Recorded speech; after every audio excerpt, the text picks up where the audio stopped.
YouTube, Facebook, and Instagram at the same time. We had a little bit of a technical issue, but so the previous link may not work. So I hope this is not a big issue. Okay. We're gonna basically, what is a Mahashivratri, right? The word Shiva.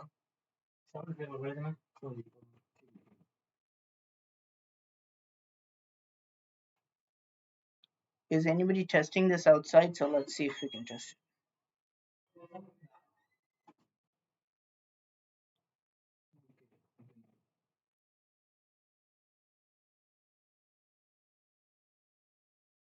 We're testing, guys. I'm sorry for being like this. I apologize. Is it audible? Everything is audible in all. Okay. So I guess we are audible. So what is a Mahashivratri or what is a Shivratri? Most of you know this. Shiva means Lord Shiva, and then Ratri means the night of Shiva. So basically, I don't know why this chat is open. Can I close this? Okay.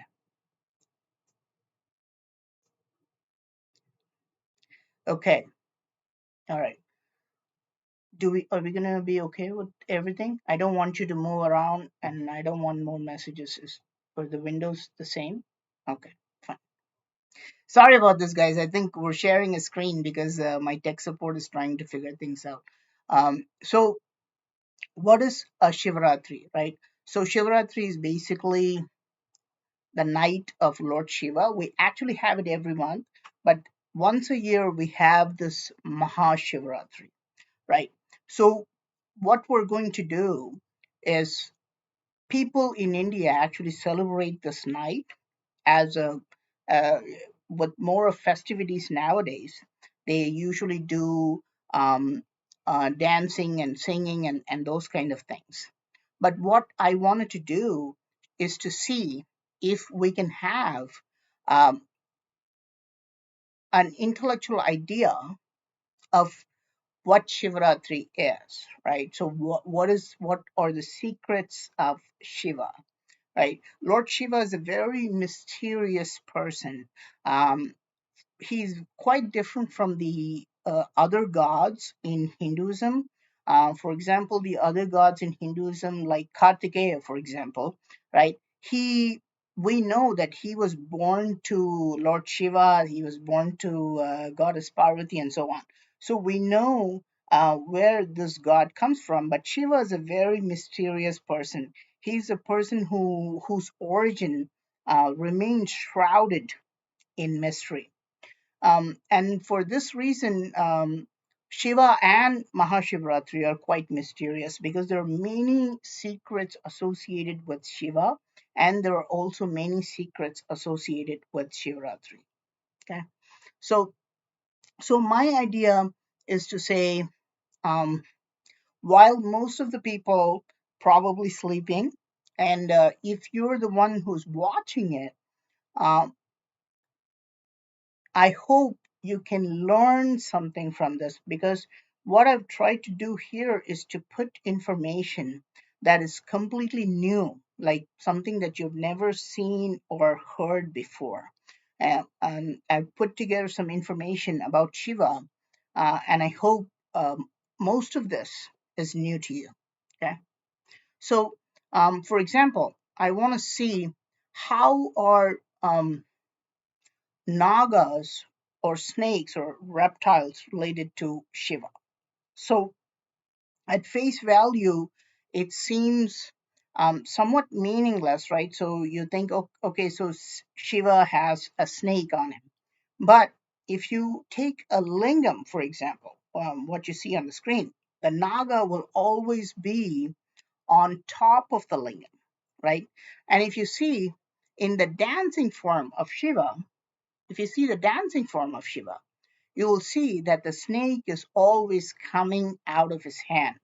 And you may think this is just a coincidence, right? But if you consistently see all carvings where Shiva's dancing in this form, you will always see that the snake is only coming from his hand.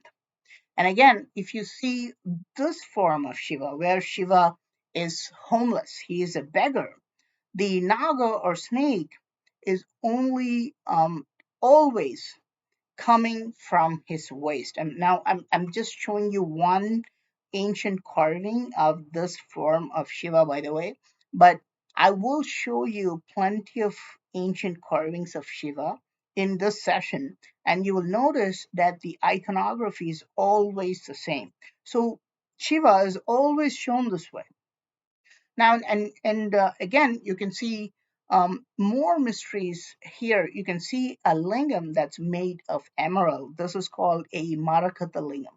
And they use these strange lingams made of emerald, and also they used crystal lingams. Now, this lingam is actually not from India. This is found in a museum in Cambodia, and this is 1,000 years old.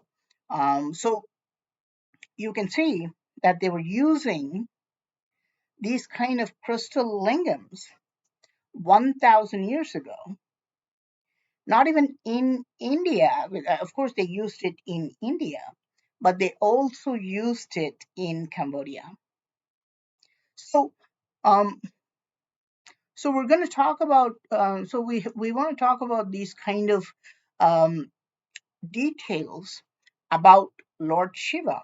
And again, you will see the this consistent imagery, and we don't fully know what is the meaning of this.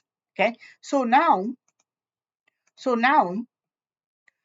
Shivratri is usually done as an emotional gathering or a social gathering. Usually, people will gather tonight if they're celebrating this at all. Usually, they'll gather tonight and they will be singing or dancing.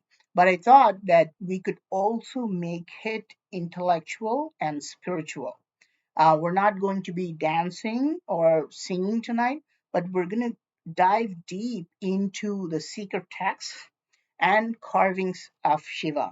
And we want to talk about the esoteric information that is forbidden and unknown to the public. Okay, so we want to talk about, um, we just spoke about the connection between Nagas and Shiva, and we also spoke about the emerald and other crystal lingams. But now let's dive in and first learn, right? What is the meaning of Shivratri and what is the story behind Shivratri? Now, let me take you to a temple that is 1,000 years old. So, this is the famous Brihadiswara temple in Tanjavur. This is 1,000 years old. And in this temple, there is a carving. Okay, and this carving, obviously you can see a lingam there. It seems to be painted, and you might think that this is a new carving, but this is actually quite old. This is also 1,000 years old. Now you can see the lingam there, so obviously you know it's connected to Shiva, but this carving actually shows the meaning of Shivratri. Okay, so what does it show? You can see the lingam, and you can also see a priest sitting next to the lingam and worshiping the lingam. You can see that he's touching the lingam, and you can see there is a helper standing next to him who are and you can see both of them doing rituals to the lingam. But there is something odd there, right? You can see a tiger that's trying to climb up a tree here. Now, why would this tiger try to climb up the tree, right? So think about it. Why do you think the tiger is trying to climb up the tree? But there is a hidden figure in this carving, okay? So there is a person hiding above in the branches. According to some texts, his name is Lubdaka. He has other names as per other texts. And this carving is actually related to Mahashivratri. According to the story, he was a hunter who did not know any rituals and did not even know that it was Shivratri. It was the night of Shiva. It was the night of Shiva, and the priest and the second order priests are actually doing all the rituals on Shivratri to attain moksha or enlightenment. Okay, but then, but then,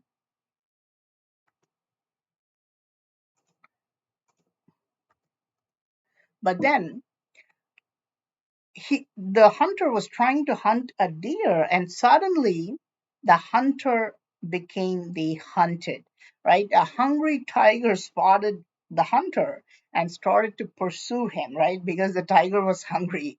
So it wants to eat the hunter, and he so the hunter got scared and he climbed up on this tree trying to save his own life. So the tiger just waits under the tree. So you can, if you see the carving, what the carving is actually showing is that there is a bale tree just near the lingam, and the hunter has climbed up the tree and he's afraid of the tiger, and the tiger is just waiting for him to fall asleep and fall down from the tree. So the tiger is just waiting on the ground, hoping that the hunter will fall asleep and then fall from the ground. So the hunter is also worried that he might fall asleep. So what does he do? So he starts plucking one leaf at a time from the tree, and he starts throwing this on the lingam below just to keep himself occupied because he's really worried that he will die.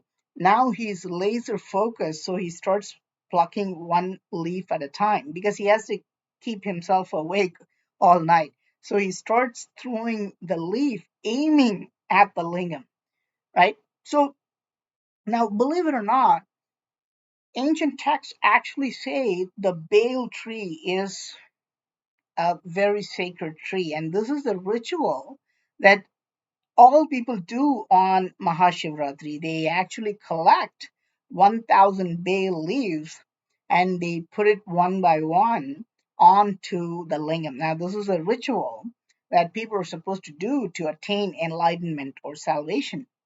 Now, and the hunter is doing this, right? So when and he has kept himself awake with that.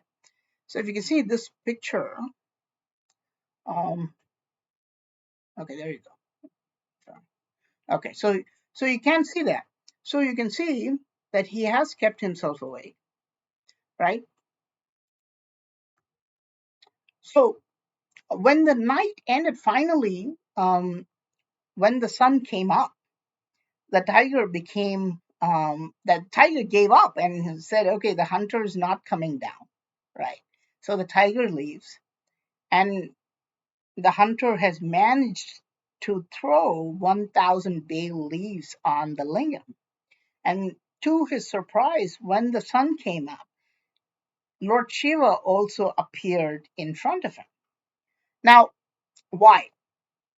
Right? And of course, the hunter is shocked, but Lord Shiva came up and he says, "Okay, now you've received moksha or salvation. Now you're an enlightened soul. You can go to heaven. You've kind of become deified into a god."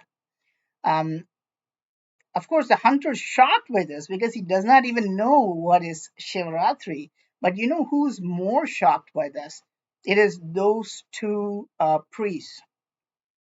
Those two priests who were actually doing the rituals all night. And not only for this Mahashivratri, they'd been doing the same ritual for many, many Mahashivratris, hoping that Lord Shiva would bless them. So when these priests were really shocked and asked Lord Shiva, what is wrong with them and how did the hunter get all the blessings? Lord Shiva said, even though these two priests were doing all the rituals every year, They were not laser focused on the lingam. And this is the essence of Shivratri. This is the essence that people have really missed. Because the idea of Shivratri is to be laser focused on Shiva all night. If you are really having Shiva on your mind all night, it's not about the rituals or it's not about what you do. You will receive the blessings or enlightenment or salvation or moksha if you're laser focused on Shiva. And that's what the hunter did, knowingly or unknowingly. He didn't know the rituals. He did not know it was the Shivratri. But he was laser focused on throwing 1,000 leaves one by one on the lingam, right? Which is why he attained salvation. And even though the priests have been doing all the rituals and singing all the songs and doing all the, the puja to the lingam, they were not focused. They were not thinking about the lingam or Shiva, which is why they did not get the salvation. So this is the story of Shivratri, and you can see again, this is a 1,000-year-old carving in the famous Brihadiswara temple. And so I hope you understand that the reason for having this live session is to actually talk about Shiva and focus on Shiva and all aspects of Shiva, rather than having a, a great time having fun singing or dancing. I hope that by uh, focusing on Shiva, we may be able to get spiritual and intellectual knowledge.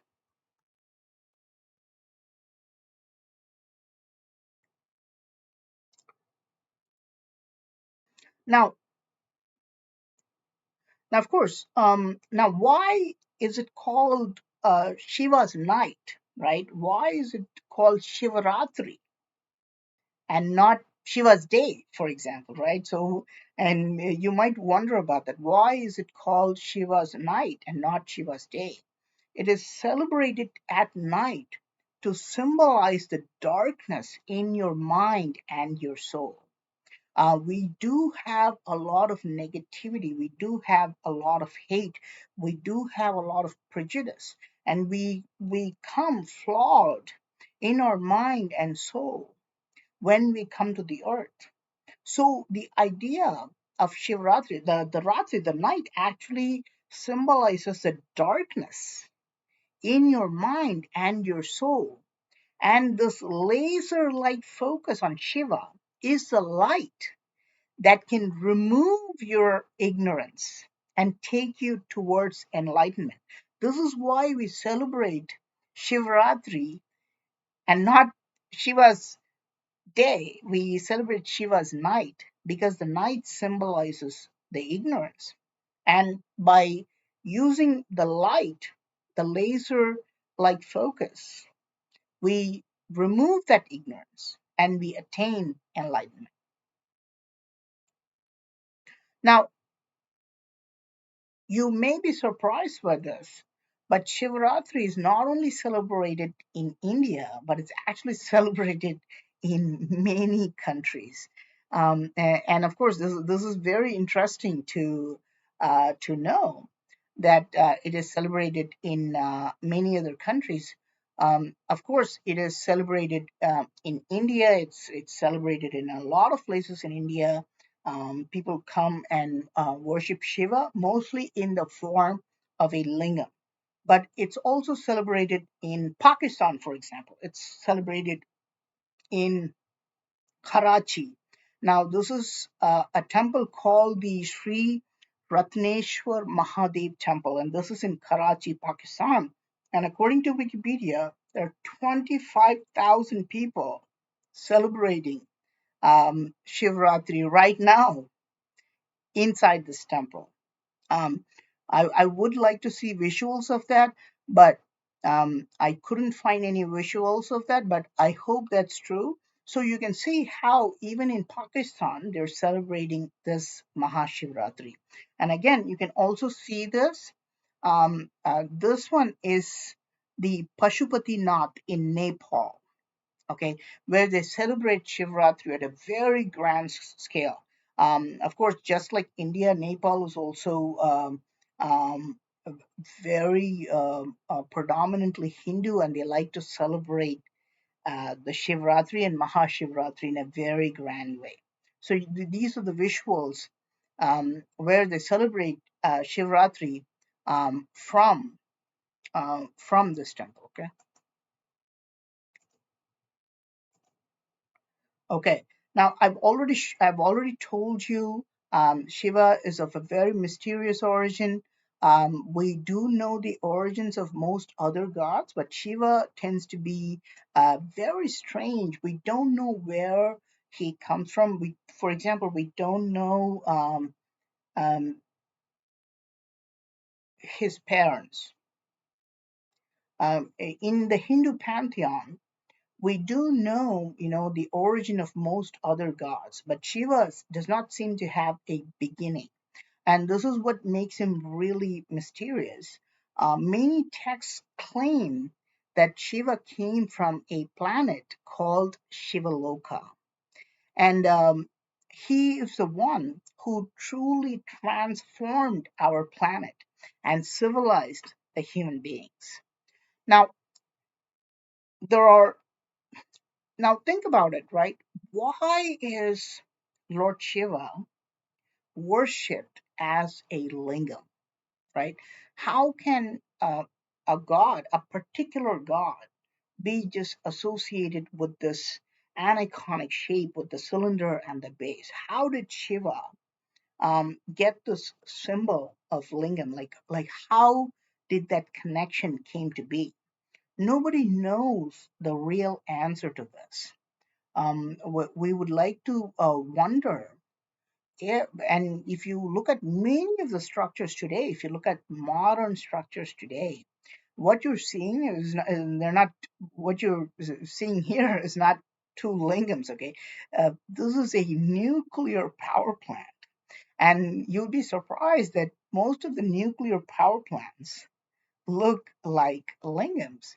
And the similarity between these power plants and these lingams is just insane because all these nuclear power plants use coolants to be circulated around them to keep them cool. And we do the same thing. We pour water or other coolants to cool the Shiva or Shiva Lingam, because in many places, for example, in Tiruvannamalai, people actually say the lingam becomes insanely hot and they have to consistently keep it cool. And there's another form of this. This is called the Lingodbhava. This particular form shows Lord Shiva coming out of a giant lingam. Now, of course, I want to show you. Now, what is this? I'm showing you something on the screen. Okay. Now, can you tell me what this is? Now, think for a minute. Have you ever seen this lingam before? Or is it even a lingam? It is. This is a very rare form of lingam. And this is found in a place called Kalahasti. Um, I've gone to this temple many times in my life, and the lingam actually looks much strange in real life. It looks even better than this. It looks even more mysterious than what you see. And what you see there is only a painting. It's not even the real lingam because no one has ever photographed this lingam before, and this is found uh, in a place called Kalahasti. And even before you enter the temple, they make sure that you can't even take your cell phones out. They'll just give you a locker, and you have to give up all your electronics before stepping into the temple. So there's no way to film this lingam, and nobody has ever filmed the lingam at Kalahasti.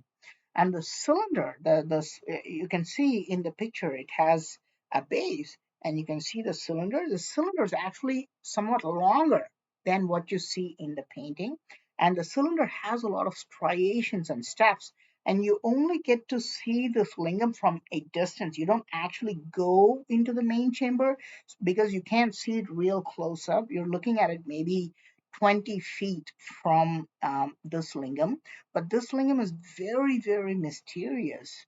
And it's one of the most uniquely shaped lingams that I've ever seen.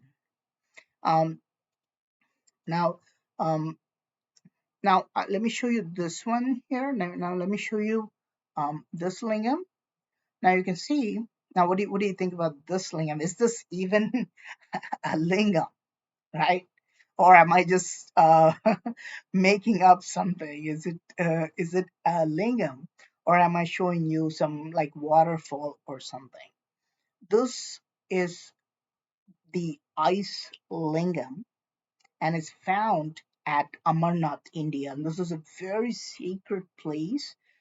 This is made of ice, and is not created by humans. It's not like these people are doing ice sculpting to make this shape of lingam. It is naturally formed. Okay. So, and about 50,000 to 100,000 pilgrims visit the Amarnath ice lingam every year.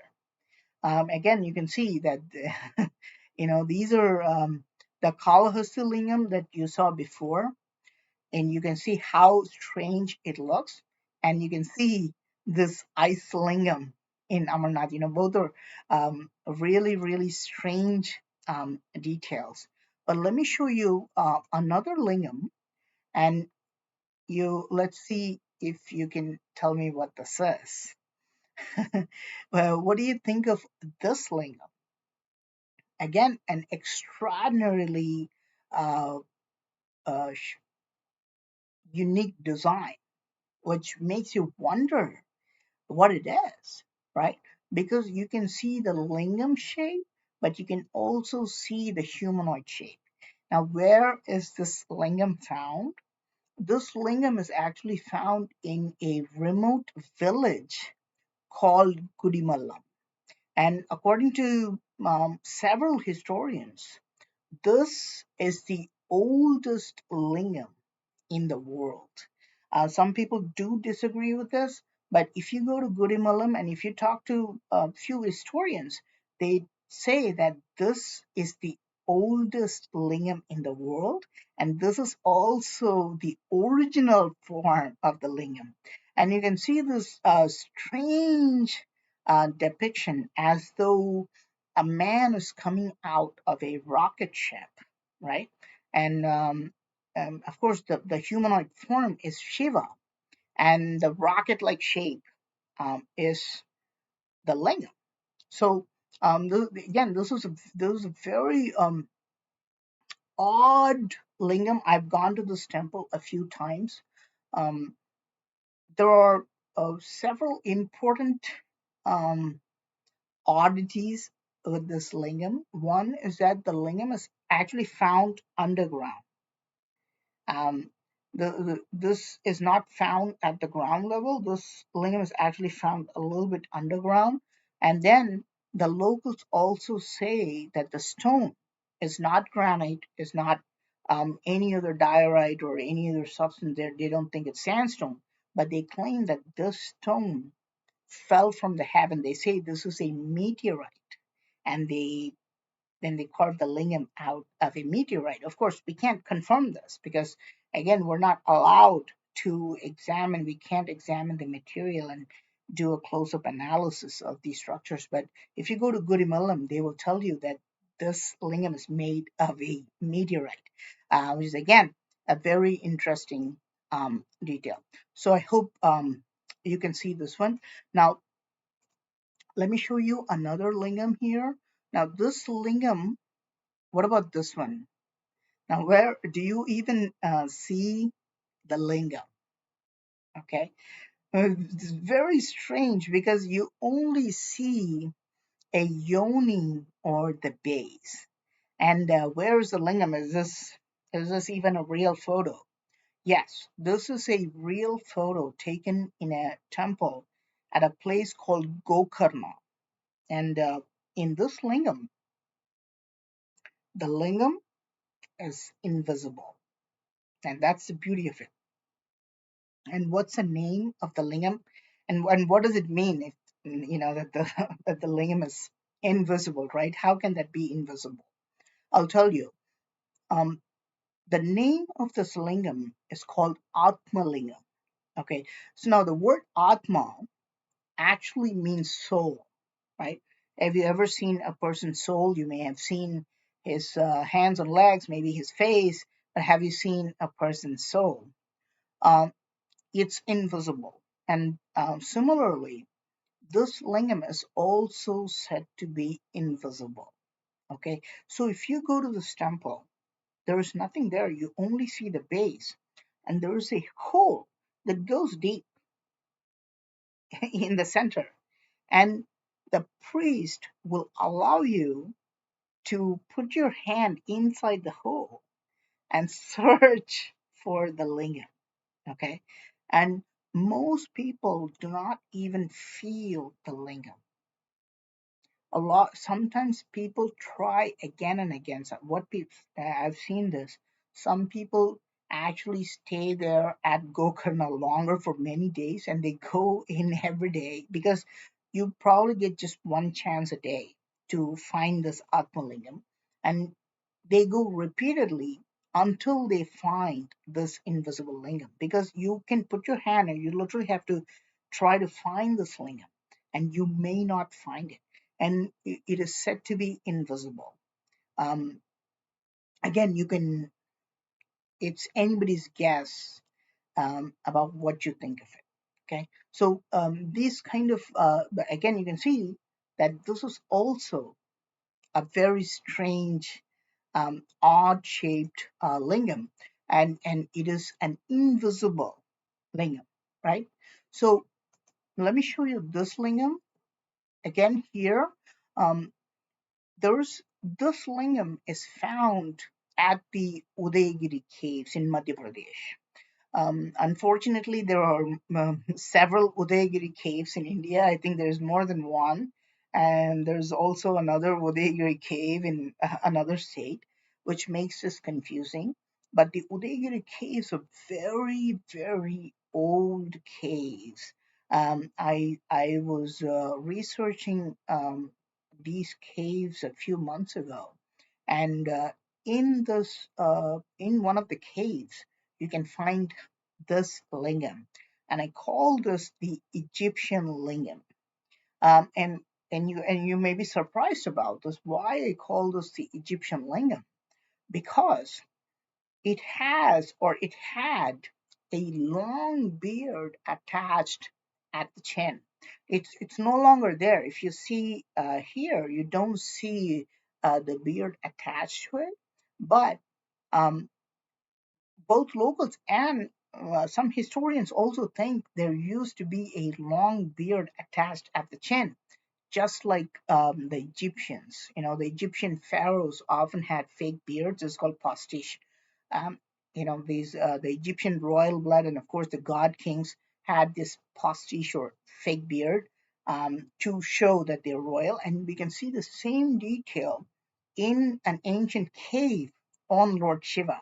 Uh, Again, and one more detail that's also very surprising is that Lord Shiva is wearing a thick necklace. If you can see that here, he's wearing a thick neckwear, which is surprising. Lord Shiva is never shown this way. He's usually shown wearing rudraksha, or the simple form of jewelry or chain. But here he's shown using a thick neckwear, and this is exactly what the Egyptians did at that time. They were wearing thick neckwear. So you can see this Egyptian like Shiva in a place called Udaygiri Caves. And you can see, and um, Again, you have to know that Lord Shiva should appear with a mustache or a mustache and a beard like me, but here he's completely clean shaven, but he has a long beard. Again, that's also a very strange detail. And this particular lingam is called a mukha lingam. Now, what does that mean? The word mukha actually means face, and the word Mukalinga means a face carved on the lingam. Again, these types of lingams are very rare. You don't see these Mukalingams often, and this one is called the Eka Mukalingam, which means there's only one face carved on the lingam. Now, now let me show you another lingam, and I want to pick your brain. Okay, so I'm showing you this fascinating lingam. And can you tell me what's the name? Like, can you tell me the name of this lingam? Well, let's see if you can find the name of this lingam, and also the age of this lingam would be nice. And let me show you the top view of this lingam. The first time I saw this lingam about 8 years ago, I was just flabbergasted. Like I couldn't believe it. And this was a top view of this lingam, and you can see, how beautifully it's carved. And this is the same lingam showing you this the front view and the top view. And believe it or not, this lingam is at least 1,300 years old, and it looks brand new. It is hard to believe, but this is real. This is a 1,300-year-old lingam. This is found in a place called Tiger Caves in Mahabalipuram. If you go to Tiger Caves at Mahabalipuram, even today, if you go tomorrow, you can still see this lingam at Mahabalipuram. Okay, and this is quite ancient. All mainstream archaeologists accept that this is an ancient lingam created at least 1,200 to 1,300 years ago. Okay, now the and and what's the name of this kind of lingam? This is called a Shodasha or Hara lingam. Now, Now, what does it mean, right? So this lingam, normally the lingam will be in the shape of a cylinder, or you might have some odd shapes, right? So you might have like four faceted lingam or something like that, right? But this lingam, okay, is but this lingam has a total of 16 sides. This is a 16 faceted lingam that was created 1,300 years ago. I say it could be much older, okay, but even by mainstream experts, this is at least 1,000 years old. Now, a similar lingam, although it's partly broken, is also found at the shore temple of Mahabalipuram. Okay, this is amazing temple in Mahabalipuram, just by the beach. And if you go to this temple in the main chamber, you will see a giant lingam. This was actually a smaller lingam, what you see here. But once upon a time, there used to be a lingam that's much, much bigger. And of course, it's been hacked off. People have tried to destroy it. It's still standing here. And I've actually checked the angle between the facets, all the 16 sides. And I'm shocked about how accurate it is. There is no error at all in the angles. All sides are perfectly carved. Imagine taking 360 degrees and then like cutting that up into 16 different parts 1,300 years ago. And this is what you see um, in this um, in this um, Mahabalipuram temple. Again, this is called the Hara Lingam. I've heard the term Hara Lingam, and I've also heard the term Shodasha Lingam. Um, this is this type of lingam is also found at the Kailasanatha temple in Kanchipuram. You can also see a similar lingam at Kanchipuram Kailasanatha temple. Again, these are amazing temples in the deep south of India. This is most of the great temples are found in Tamil Nadu, and again, this lingam is also found in Tamil Nadu. Now, let me show you another lingam, and let me see if you find this one interesting. Yeah, there you go. Okay. What about this lingam? Do you see anything strange about this lingam? Let me show you another. There you go. Okay. Now you can see. Do you see what is um, the weird detail about this lingam? It has no yoni. It does not have any base at all.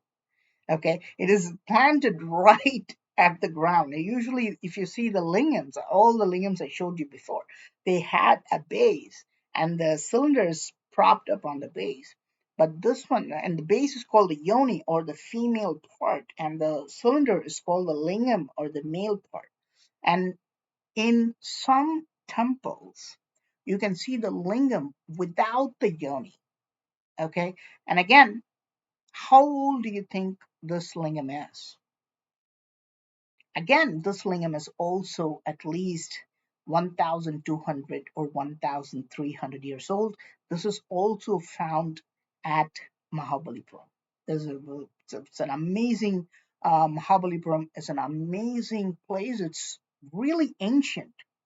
So if you want to see what the ancient builders did at the time. Go to Mahabalipuram and you can see all these strange lingams. You can see the lingam without the yoni. You can see the 16-sided lingams. And you can see all these amazing, amazing details in this ancient site. Okay. Now let me show you another lingam. There you go. Okay. Okay. So if you see, is this even a lingam? And if so, what is the name of this lingam? Now, isn't it great that we're able to see all these strange lingams during the night of Shivratri? This is really amazing because I'm glad that I'm able to show you all these amazing and strange lingams on this night. This is fantastic for me, and I hope you also agree with me. Now, is this a lingam? And what is the name of this lingam? And where is this found? Now, this lingam is found in an ancient temple called Vijayalaya Choliswaram, um, an amazing, strange Hindu temple. The Vijayalaya Choliswaram is a temple that is built on a hilltop. And even today, if you go to Vijayalaya Choliswaram tomorrow, you won't find any visitors at all. It's Most people don't even know this temple exists, but it is one of the oldest and the most original temples of the Cholas. It was built before the Brihadiswara temple. Most people don't know this. Of course, we have this amazing temple called the Brihadiswara temple, but the oldest of the mid Cholas actually built Vijayalaya Choliswaram first. And this temple has many strange and original features. And I remember taking a picture of this lingam through the gate. The gate had a little bit of like a little hole like this. And I put my camera inside that hole and I took this picture because the doors are locked. We're not actually allowed to go and see the structure. So I had to sneak my camera inside and took a picture of this. And you can see that this lingam has a base, but there's no lingam coming out. Okay, so this is the opposite of the lingam I showed you before. What I showed you before was there was a lingam, but there was no yoni. But here, what I'm showing you is that there is a yoni, there is a base, but the lingam is really short. It's just barely there. But this is not the detail that surprises me. You have to see the pits carved on top of the lingam. If you look at the the top of that circle, you will see pits. And if you count the number of pits, you'll be surprised because it points to something very, very sacred. Okay. Now, again, we do know the name of this lingam, but most people don't even know the real name of this type of lingam. It's very rare, unique. We only have three lingams like this in the whole world. Now, again, this is me, believe it or not, a few years ago. There's a lingam called Parad lingam, okay, or Mercury lingam. Now, believe it or not, we can make lingams using mercury. I did a demonstration of how to make a mercury lingam several years ago. Many people think, how can you make mercury into a lingam? The ancient alchemists, basically what they did was they were just making alloys. They were mixing other metals and other materials to make it into a solid. Okay, and this type of lingam, I have one mercury lingam in my house, and these type of potted lingams, okay, or Russell lingam, it's also called alchemists in South India call this a Rasa lingam or Raslinga, because they considered mercury to be the body fluid of Shiva. So there, in ancient Indian alchemy, there are a lot of symbols, and according to some texts, mercury is the fluid of Lord Shiva, and it is said to have really amazing effects on the body and mind. You will see a lot of people take mercury and make them into solids and then wear them as necklaces, or they wear them as rings or bracelets, and they have constant contact with mercury all their lives. And it's said to have amazing effects on you. Now, let me show you another lingam. Okay, here you go. What about this lingam? And can you tell me where this lingam is found? Okay. Um, this lingam is found in a place called Chikali at Kolhapur. And surprisingly, inside the yoni, you can see two lingams. Now, what is the meaning of this type of lingam? And why did the ancient builders create such a lingam? Why did they put two cylinders inside one base? Now let me show you um, another lingam. This is again amazing lingam. Actually, it's quite famous. I think most of you would know where this lingam is found. And this is a very famous temple. This is found at Ujjain, and he is called Mahakal. Okay, this is called the Ujjain Mahakal temple, and they do something very strange here. What they do is they have a metal cover on top of the lingam, and they open the top while doing rituals and put some ashes, sacred ashes or vibhuti, inside that top. You can see this during the rituals, very, very fancy. And this temple is actually very famous because this lingam gets decorated and dressed differently every day. Every day he's dressed differently and he's decorated differently. And they say in the past many, many centuries, no two decorations have been alike.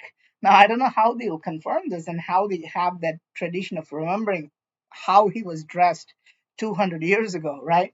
But according to their beliefs, they say every day he gets a completely new fashion. For example, he gets completely new clothes, he gets completely new designs, he gets completely new decorations. Now, why? Because he is the Mahakal, meaning the God of time, the time of time itself, the God of gods and the time of time, and the greatest God of time, right? Because Kal means time, and he's Mahakal, right? So he's better than time, and he represents change, right? So the only thing that doesn't change is change itself, and the time keeps rolling every day, every second, every minute, and fashion keeps changing every day. Your thinking keeps changing every day, right? So this is why, to symbolize the change, to symbolize that he is Mahakal, right? So they put new ornaments, new colors, new clothes on it every day, and no two decorations or dresses are alike for the past many, many centuries, and this is the belief. If you ever get a chance, do go and um, see this Mahakal at Ujjain, okay? Because it's celebrated in a very positive and really uplifting way. Now, let me show you another lingam here. Okay, what about this lingam? Right away, you may think that there is something strange with this lingam, right? Now, what is the name of this lingam? Now, let me show you one more. It looks just like this. Okay. Do you see all these marks on the lingam? Now, what do they mean? Right. Now, what you see on the surface of the lingam, all those little cylinders, each one is also a lingam. Now, what you see on the surface, like you can see a lot of tiny cylinders, and each cylinder is a lingam carved on this big lingam. And you go back, and again, you can see the same detail. You can see a lot of cylinders or lingams carved on the body of the big lingam. Now, what is this type of lingam called? This is called a Sahasralinga. That means 1,000 lingams carved in one place. Okay, and this Sahasralinga is actually quite old. It's built in the 7th century. It is in Odisha, and it's it has a strange effect on you. If you go and visit this temple, and if you ever touch this lingam, it'll have a strange effect on you. And you can see again this Sahasralinga is also quite old. It's about 800 or 900 years old. This was built in the 12th or 13th century, and this is found in the state of Telangana. And if you zoom in and you can actually count, it does have 1,000 lingams. And these are called Sahasralingas. And this one, you see there, what about this one? What's the name of this? This is also another Sahasralinga. This is found at Hampi in the state of Karnataka. Again, um, Karnataka is a state that has insane temples, right? So I keep on going back to Karnataka because uh, that is the state where you find the most unbelievable temples. I recently went to Tarakeshwara temple at Hangal. I was showing you how they created a ceiling that is 20 feet wide, and you have a chandelier that moves like a modern day chandelier. These were created 1,000 years ago. So, and Hampi, and this lingam is found in a place called Hampi, and Hampi has very strange things, right? It has that musical pillars that's very famous. It looks like made it like the columns are cut from solid stone, but if you tap on the pillars, you can see the 7 notes of the music. That's found in Hampi. The stone chariot, a monolithic stone chariot, is also found at Hampi.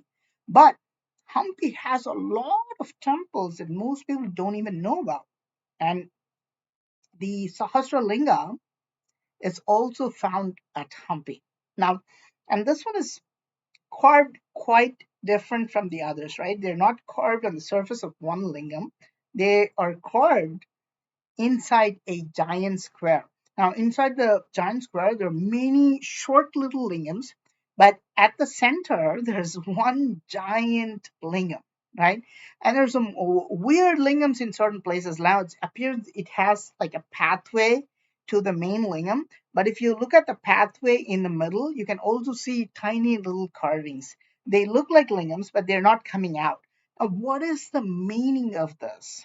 Nobody knows, but we don't know why they created these Sahasralinga. Okay, now, but the Sahasralinga gets even better. Okay, we have Sahasralinga underwater.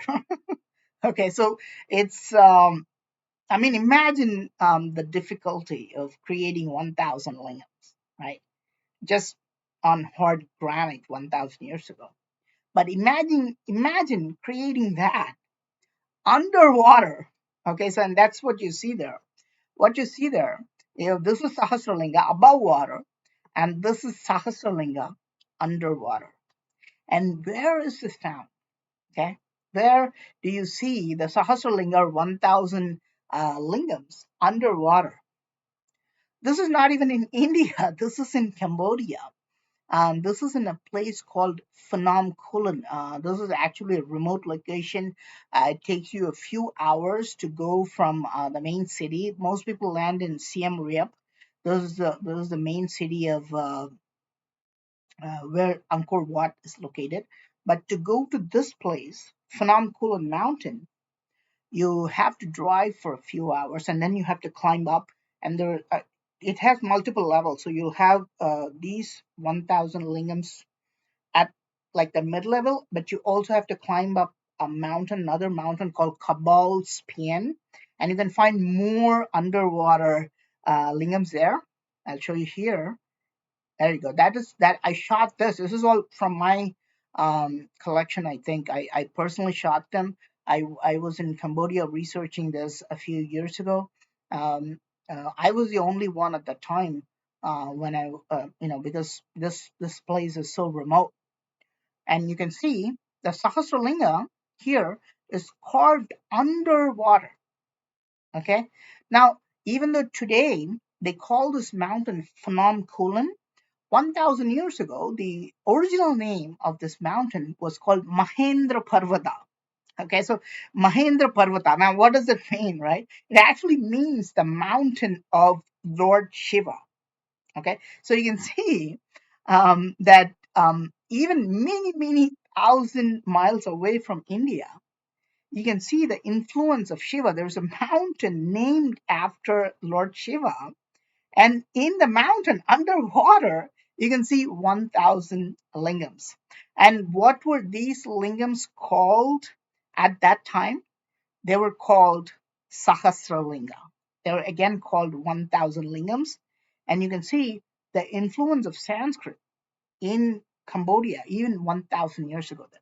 So you can see this is in my videos. If you ever get a chance to look at my channel, I actually took the camera underwater and I showed you the lingams underwater.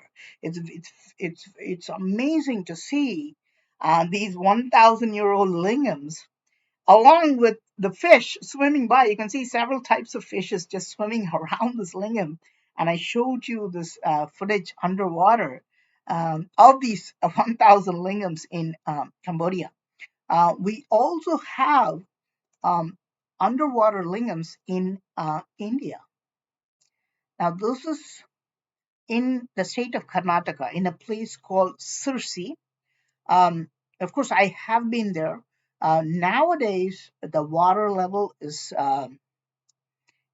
going down and down and down.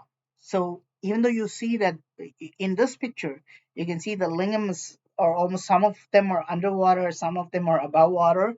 But today, like now, if you go to Sirsi, and you will see that most of the lingams are above water because the water level is slowly going down for some reason. Um, in the past few years, I don't think these lingams have gone below the water, but sometimes they do. Now again, um, do you what am I trying to show you? What is this here? Can you tell me where this is? So the green part, the grass, is the ground level, and you can see this temple going underground. You can see that there's a declination, and you go underground. Okay, and again, this is also found at Hampi. This is in Karnataka. This is also found at Hampi. So, and inside this, there is a strange lingam, and I call this the underground lingam, and this is called the underground Shiva temple. Actually, there's a plaque at Hampi that says underground Shiva temple or something similar at that time. And what I'm trying to show you is that we not only have underwater lingams, we also have underground lingams. Okay, and this one is an example of that. Even Gudimalam lingam is also found underground, and it is said that the Kailasa temple at Ellora caves has many underground lingams hidden inside. Okay, so um, now let me show you another lingam here. I'd like to show you this one. There you go. See this? Both show the same lingam. One is just me, the other one is me and Hugh Newman.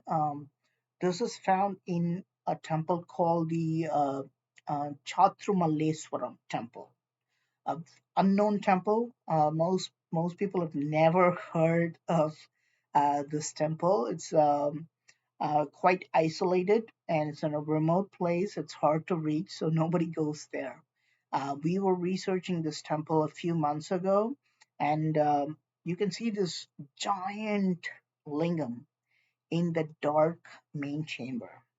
And what's the name of the main chamber of a Hindu temple? It is called Garbhagriha. Now, what does that mean? That means the womb chamber or the uterus of a mother. Now, this is very interesting, right? So, why would the main chamber, the dark chamber of an ancient temple, be called the womb chamber or the uterus, right? Now, some have claimed that this main chamber is the representation of the womb and you, right? And right now, inside that chamber, Praveen Mohan is the unborn child, a fetus waiting in the womb chamber. Okay, and then of course, um, there are various theories, and even though I might disagree with them, I would like to explore all the theories. So, according to some people, it says that right now, as you see that picture, Praveen Mohan is an unborn child or a fetus in the womb chamber. And this is how the base or the yoni would be the female part, and the male part would appear this way to a fetus. Um, Again, we don't know the significance of this and how they were created this way, why it was created this way. But according to some people, this is a theory. Okay. Now, the lingam is called the aniconic form of Shiva.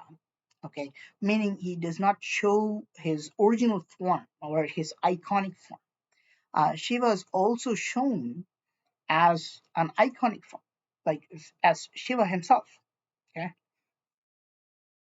so on the left you can see Shiva in the iconic form, in the humanoid form, and on the right you can see Shiva as a lingam or in the aniconic form. Now, um, now what is the connection between them? Why is he shown like this in certain ways, in certain forms, and why is he shown as a lingam in other forms? Very rarely, probably 1 out of 50 temples will show Shiva in his iconic form. But the rest of them, especially the ancient temples, which still have the original um, main statue inside, they almost always show them in the lingam form. They seem to prefer the lingam form. But let me show you some exceptions to this. Here you go. Here you see, I'm showing you the front and back of the same statue. Okay, from the front, it will look like this, like what it looks on the left. It will look like Lord Shiva. From the back, it will look like a lingam. Now, this, and again, how old is this? Is this Shiva statue? And where is it? Right. This is an ancient statue in Indonesia. This is found in the Prambanan temple, which is the largest Hindu temple in Indonesia. Now, from the front, it shows the iconic form. You can see the giant Shiva. But if you walk to the back, you realize you're looking at a lingam. Yes, so it shows the iconic as well as the aniconic form in the same statue. A very, very beautiful statue located 4,000 miles away from India, carved more than 1,100 years ago. A very beautiful, amazing statue in a very, very large, unbelievable temple. If you ever get a chance, go to Prominent Temple. Now, let me show you another one. Let me show you this lingam. Okay. I'm going to show you this one. Oh, okay. I'm going to show you a video, guys. I'm going to show you a special video, and I want you to see it, and you can tell me what I think of it. Okay.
Okay, so I hope you you watched that video. I'm so this is what we were doing in Sirsi at the Sahasralinga just a few weeks ago. It was pretty rough, guys. I still have, I think I'm gonna lose my knees pretty soon.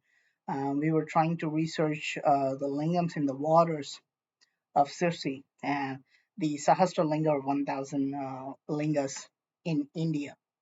Now, look at this lingam and see how large it looks. Okay, you can see how big it is.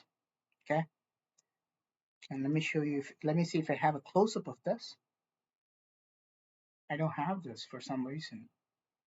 Why am I getting? Ah, yeah, that one.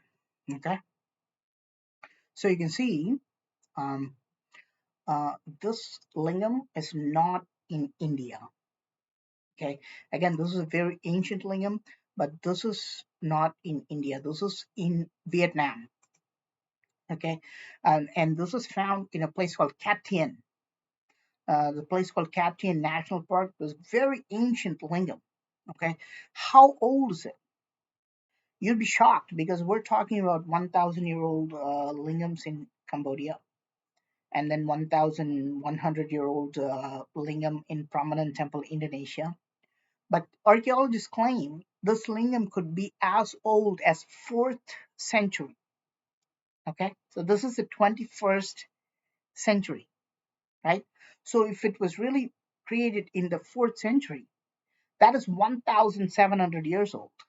Okay, so it becomes very old, possibly one of the oldest lingams ever known. Now we cannot confirm this because some archaeologists are saying this was made in 9th century, some are saying this was made in 7th century, and of course I would like to think that maybe it's even older.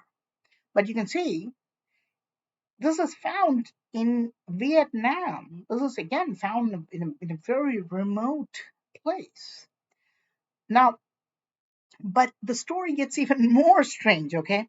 It's not just the size and the location. And of course, you can see that it's located in Vietnam, in a very remote place. That's strange. And you can see the size of the human next to the lingam, right? So you can see the size of the humans next to the lingam, so that they look tiny compared to the lingam.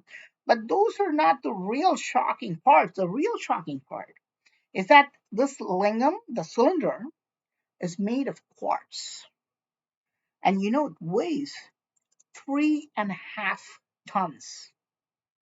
Okay, so imagine this is made of solid quartz, and it's made and it weighs 3.5 tons. Okay, so this is the largest quartz lingam in the world, and it was created 1,700 years ago, and not in India, it's in Vietnam, and it is one of the biggest lingams, if not the biggest, in all of Southeast Asia. So again, the very strange lingam. They don't have a name for this. We just call it the Cat Tien lingam. When we we give speeches about this, we just call it the Cat Tien lingam in Vietnam. But look at this one. If you thought that lingam was really big, what about this one? And of course, the arrow shows me. Okay, and you can see in the you can see my size, and you can see the size of the lingam. Okay, it, it's this is a huge lingam.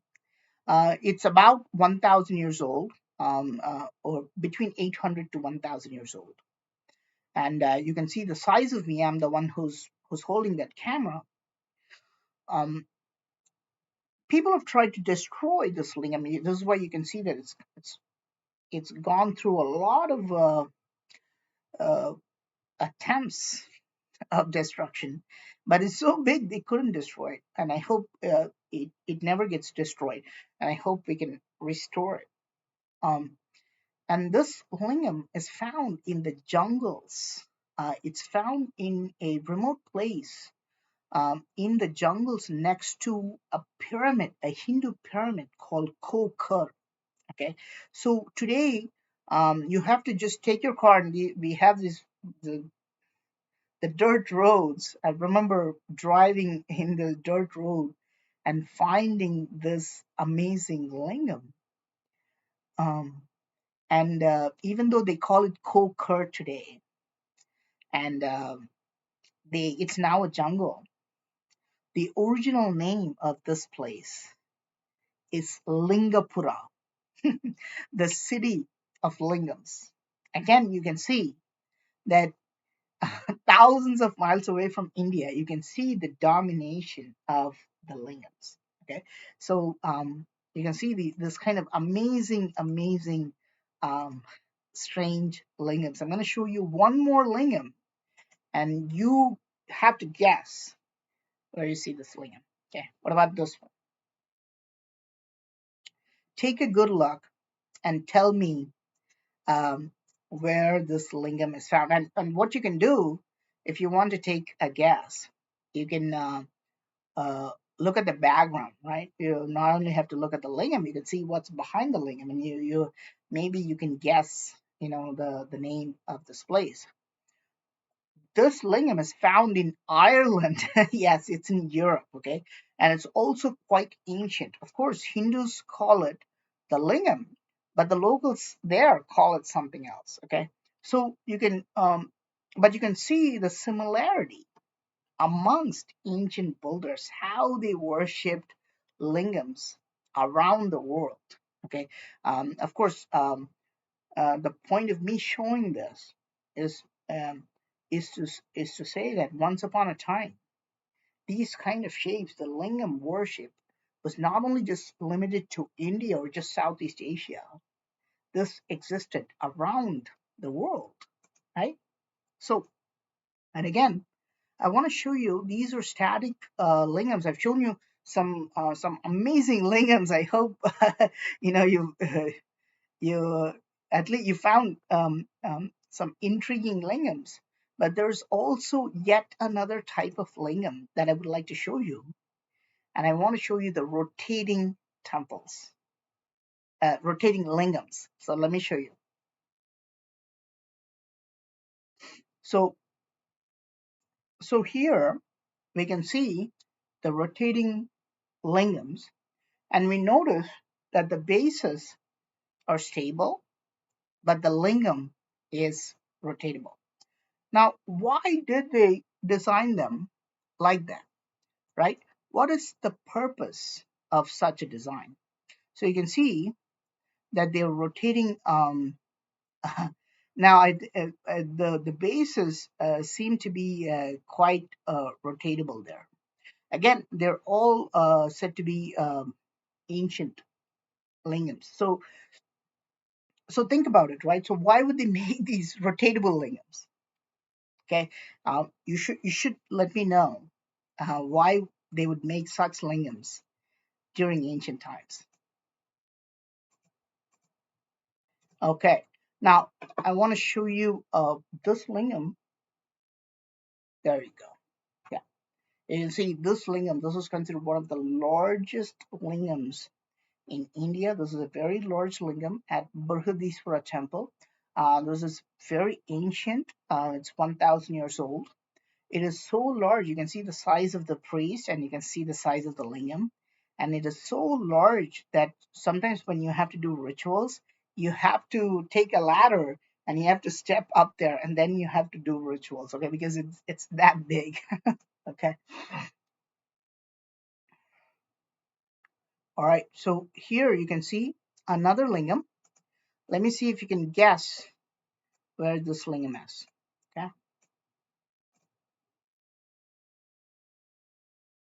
Can you tell me where this lingam is? Okay, and of course, this is not Photoshop, guys. This was the actual priest that was doing rituals on this lingam, and this is again in Hampi, Karnataka. So you can see that the name Hampi and Karnataka come again and again because it's one of the most ancient sites with many amazing temples, and you can see such a large lingam. It is so large, you can see how tiny he looks. And the funny part is most of the times, it also has water, okay? You'll have knee level water surrounding it, so which makes it even more difficult.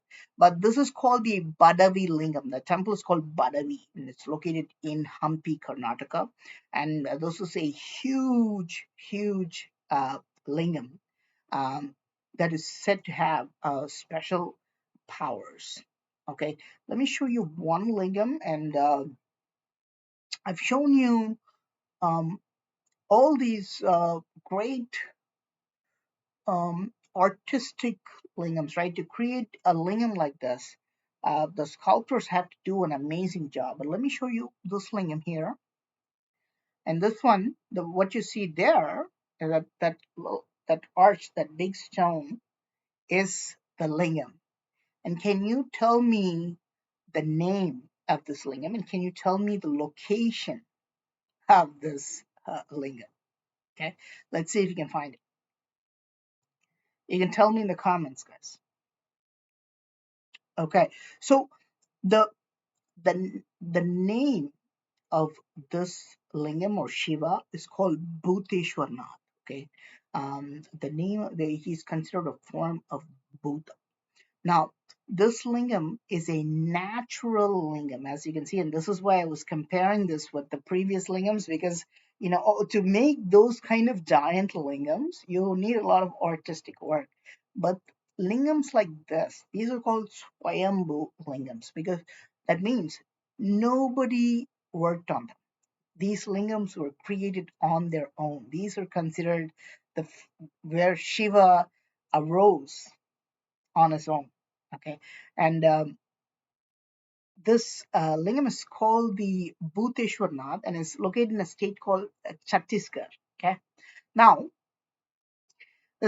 something very interesting about this because I I want to show you this. I want to show you this. Something it's not only that this is a naturally formed giant lingam, but there's more interesting details about this. Okay, let me show you. Okay, so this is the Wikipedia page about this, and it tells something very strange. Okay, so if you read it, it tells you that locals say that this lingam is growing every year. Okay, so every year it grows a few inches. Okay, just like a child. And locals say that this lingam was very small. This boulders was very small 50 years ago, and now surprisingly it is grown so big. Now we don't know if this is true. If it's true, it would be quite amazing, and I hope that we can actually go and research this boulder. But if you see Wikipedia, it says two things, which is very interesting. It says that locals claim that this lingam is growing steadily year after year, and this kind of stories are common in India. Okay, so people talk like this. The rumors. You'll find at least one growing statue or lingam in your state. I bet you. But it also says government officials measure the size of this lingam every year and confirm it's growing every year. Okay, so the government officials measure the size of the lingam every year. I find this very very interesting, and I hope that we can see some data related to that. I think that would be really amazing to see an actual growing lingam. Okay, now here's one more lingam. Um, now can you tell me where this lingam is found?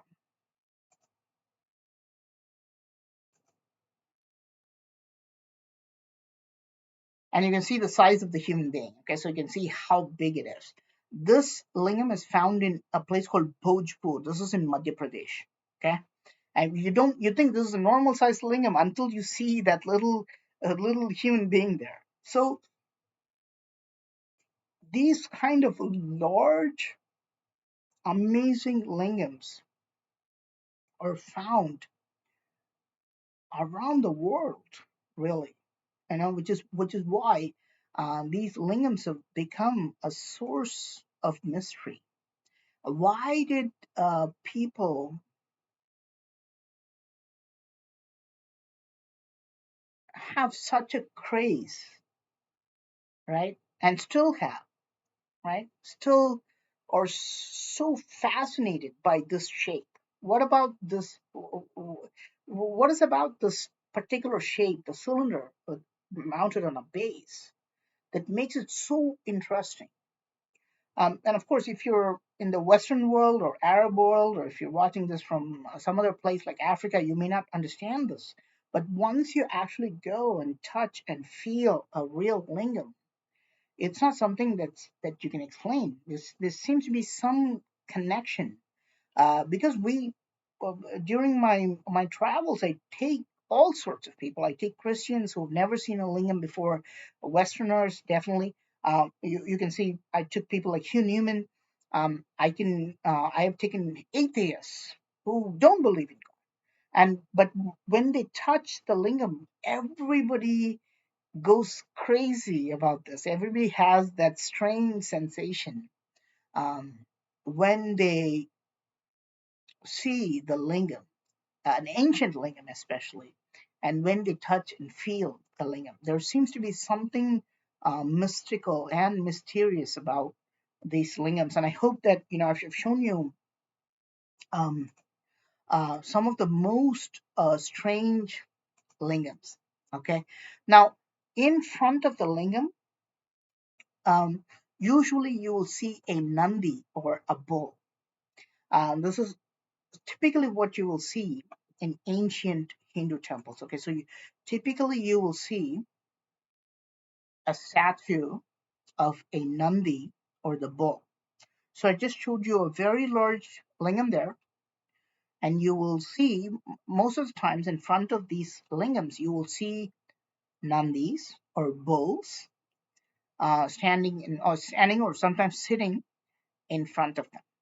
Okay. Now, the Nandi is sometimes shown as just a bull, but in many other places, Nandi is shown as half bull and half human. Okay, so Nandi, or sometimes called Nandikeshwara, Nandi is the mount or the vehicle of Lord Shiva, and sometimes is considered, Shiva himself. But the Nandi is also shown with a human body and a bull's head. Okay, so this is how you would see Nandi um, doing this Namaste pose. Again, this carving is ancient, found in an ancient temple. And you can see Nandi standing there with the humanoid form, with the bull's head, with the horns. You can see that. Okay.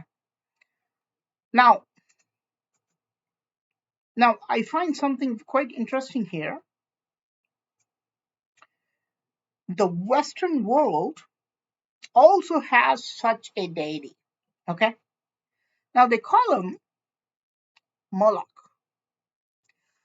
Again, this is very ancient deity. Now, of course, today they've converted him into a demonic being now, right? Today, a Moloch means kind of a demonic being that's even taboo to talk about. But they do accept that Moloch was an ancient Canaanite god, the ancient Canaan, which comprises the regions of today's Jordan, Palestine, Israel, Lebanon, and Syria. So this particular god, the Moloch, which is now today like kind of turned it into a demonic deity, right?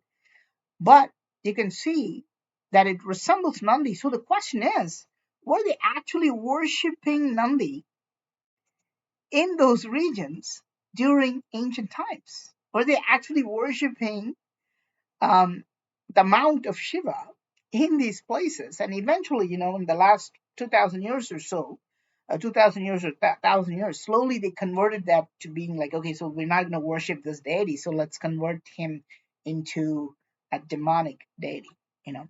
And let me show you another one, something very similar. Again, this is found in another Hindu temple. Can you tell me the name of this? Okay, so let's see if you can tell me the name of this. His name is Daksha in Hinduism. He's actually the father-in-law of Lord Shiva. But in the Western world, again, Daksha with the goat head. So he has a human body. You may think this is Moloch. I hope you can see that this is a goat, okay, or a sheep, whatever. It's not a bull. So this is a different deity. It's called Daksha in Hinduism. But he's called Baphomet in the Western world. Okay. Now, let me show you this. Again, Baphomet is has the body of a human and he has the head of a goat. Now, again, this ancient deity called the Baphomet was worshipped by esoteric groups, okay, in the Western world. and we're talking about secret societies, some of the greatest people, some of the strange groups worshipped Baphomet. Even Knights Templar is said to have worshipped Baphomet. But today, again, they say this is a demonic deity, but you can see it's basically the Hindu deity, Daksha, the father-in-law of Lord Shiva. So you can see the mount of Lord Shiva, which is worshipped as a bullhead or Moloch, and you can see the father-in-law is worshipped as a goat-headed deity. They are all they used to be worshipped around the world 1,000 years ago, and now people think of them as uh, demonic deities or something that should not be worshipped. But in India, we still have 1 billion people who worship them as gods. So the question is, did were the Hindu gods worshipped around the world thousands of years ago? You can certainly see the connection. Now, we this is Shiva himself. What you're seeing here is Shiva himself. And what catches your eye? Right? So something should get your attention there. It is the third eye, right? It is the third eye on his forehead. Um, Shiva is quite different from most other gods in Hinduism. He's usually shown with a third eye on his forehead. The eyes turned vertical, but it's put on his forehead. And why does Lord Shiva have a third eye? And why do most ancient carvings of Shiva show him with a third eye? And this has been a real mystery. Of course, there are various connections to why Shiva's shown with a third eye. Did he really have a third eye, right? To see, or is it the pineal gland or pineal gland located inside? Now, this gland is sensitive to light and it acts just like an eye, right? And it's said that we can open the third eye if we decalcify our pineal gland. So we could open our third eye or get enlightened by changing our habits and start meditating. So you can see this is the pineal eye and this is the third eye, pineal gland, and this is the third eye. And now I'm going to show you this one. Again, you can see, does Shiva have a third eye here, or is it covered by the three lines on his head? I hope you can see the third eye. Now this is the classic depiction of Lord Shiva, right? So he's seated in this calm, meditative posture, right? Now, but what we're not gonna focus on the third eye now. What we're gonna focus on is the snake on Lord Shiva. Okay, so where is the snake found on Lord Shiva? So when Shiva is in a seated position, especially when he's sitting calmly or with his wife in a very calm manner, you will see that the snake is coiled around his neck and it has its hood open like this. Now, this is not in just one carving. If you repeatedly see this, you'll always notice it this way. Okay? So you'll see this again and again. You'll see if Shiva is in a seated, calm position, you'll see that the snake is always coiled around his neck and has an open hood like this. Now, what is the meaning of this? Okay, like why is the snake in this position? It's consistent. Okay, and you may think this is just a coincidence, um, but in but this detail stays consistent. Okay, when Shiva is in a seated position, the snake is always in this position. Now let me show you this one. Let me show you another carving. Now here Shiva is shown dancing. Okay, so this form is called, again, these avatars or forms have specific names. This is called Nataraja. Now, can you find the snake there? Is it around his neck? And is it coiled up like this? Take a good look, okay? I'll show you another Nataraja or dancing Shiva. Can you see the the snake around his neck? No. Let me go back to that, right? But if you go here, you saw this around his neck. But if you go here, it's not there, right? Where did that snake go? Did it disappear? No, it is coming out of his hand.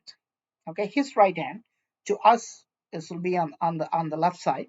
Okay, but it will be on his right hand, and the snake is coming out from the right side, and it's there. If you again, if you look at this form as well, you can see the snake coming out of his hand.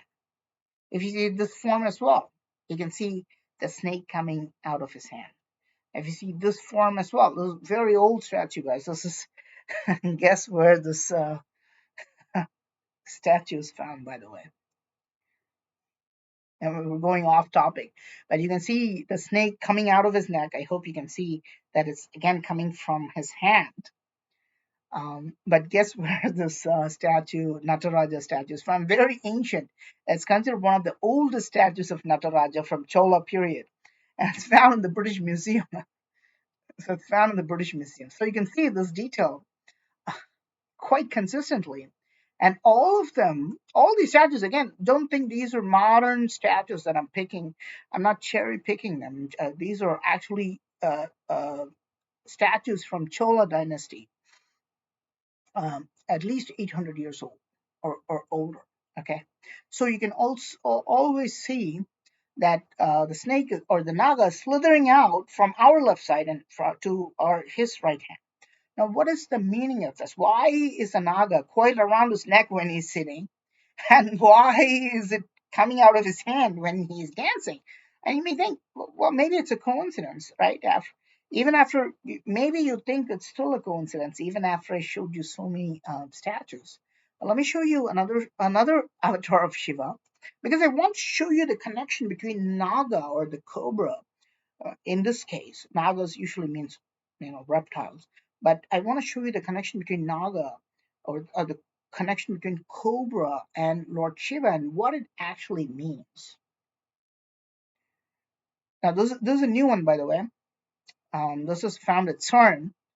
Uh, I don't know if this is new or old, by the way. Okay, I don't know the actual date of this. But this one was donated from by Indians to uh, um, to um, the place where they do the particle accelerator and they do the God particle. It's Lord Shiva, the dancing Shiva standing there. Again, you can see the snake in the same position. So maybe it is old, or maybe they copied it well. But look at this form. Okay, look at this avatar of Lord Shiva. Where is he? Where's the snake? Right? He's not on in the neck. Right? You can't see him in the neck. And can you see him in the hand? Right? Is it coming out of his right hand? No. The snake has coiled around his waist. You can see that. The snake has gone around his waist and is coming out in the from the waist area. This particular form is called Bhikshatana, or where Shiva is homeless, or he's basically a beggar. He's begging for alms. Okay? In Bhikshatana, the snake is always found, coiled around his waist, and like, I'm sure, an ancient carving, a very ancient carving in a place. I think this is from a temple called Gangai Konda Cholapura. Again, very, very old. And you can see the snake is, you can see Shiva as a beggar, and you can see the snake coiled around his waist and showing up like this. Very interesting. Here's another one. Again, very old carving from the same temple, actually. And again, shows the details. It shows the strange kind of coiled up snake around his waist and like this. Consistently maintained this way, guys. Now, all the ancient carvings, if they showed Shiva sitting, the snake always comes around the neck. If Shiva's shown dancing in the Nataraja form, it always came out of his hand, from his right hand. And when you see the Bhikshatana or the begging form or the homeless form of Shiva, always around his waist, this is not a coincidence. But what is the meaning of this? What is the meaning of this cobra? It's not a real cobra that they're trying to show. It has much, much deeper meanings related to your consciousness. Okay, they're trying to show the Kundalini energy and their links to Snake and to Shiva. But we don't discuss this today. I think, and I think, you know, and I think, I hope there's going to be a handful of you, a handful of chosen people who are actually interested in this, in these things. I hope, and I really thank you guys for watching this, because you could be singing and dancing, or even better, you can be sleeping on Mahashivratri, or even if you wanted to celebrate Shivratri, you can just be singing or dancing or like watching a movie or something like this. But instead, you're engaged in this conversation with me, talking about the esoteric information of these nagas and the connection between naga and consciousness and Shiva and the symbolism of the snake. So you can see, um, and in the lingam, not to mention the lingam, you'll always find the naga hooded on top of the lingam. Okay, always there. Okay, but there's something even better. In some statues, you can see these nagas protecting the lingams with nagamani. Okay, then this is a serpent stone. Okay, this is a serpent stone, or the strange nagamani that supposedly existed in bodies of nagas, and which is surprising, right? Because today the snakes don't have such a stone. They just don't. Some people claim that, oh, the snakes still have these stones, but no, they today the snakes don't have these stones at all. Yet you can see that little stone on top of these nagas. And the nagamani, or the serpent stone, is the equivalent of the philosopher's stone in alchemy. Okay, and do you think the Nagamanis actually exist, or is it like a mythical stone that does not exist? And we can argue about this.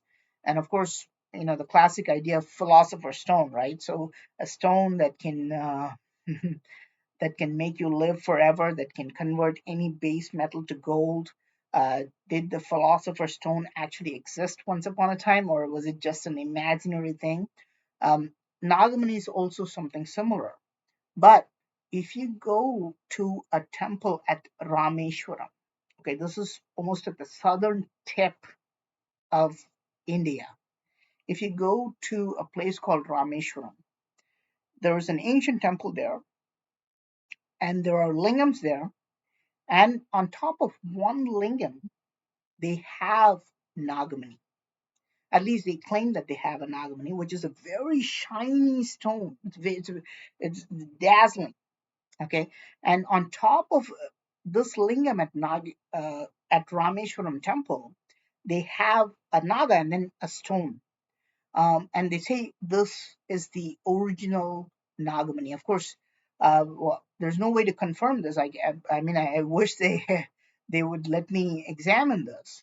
But um, to a lot of people who think, does the Nagamani really exist? Do we even have, you know, something that even resembles a Nagamani? If you go to Rameshwaram, you get to see this Nagamani on top of a lingam.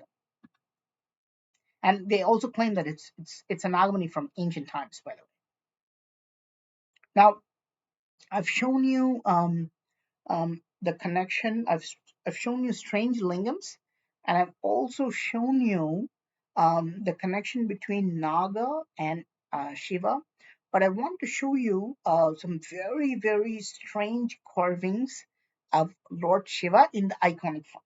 Okay, these carvings are very rare. Okay, you're not, again, you, if you actually know the name of this Shiva I'm about to show you, okay, let me know in the comments. Okay, let me show you this. Is this even Shiva? And what is going on?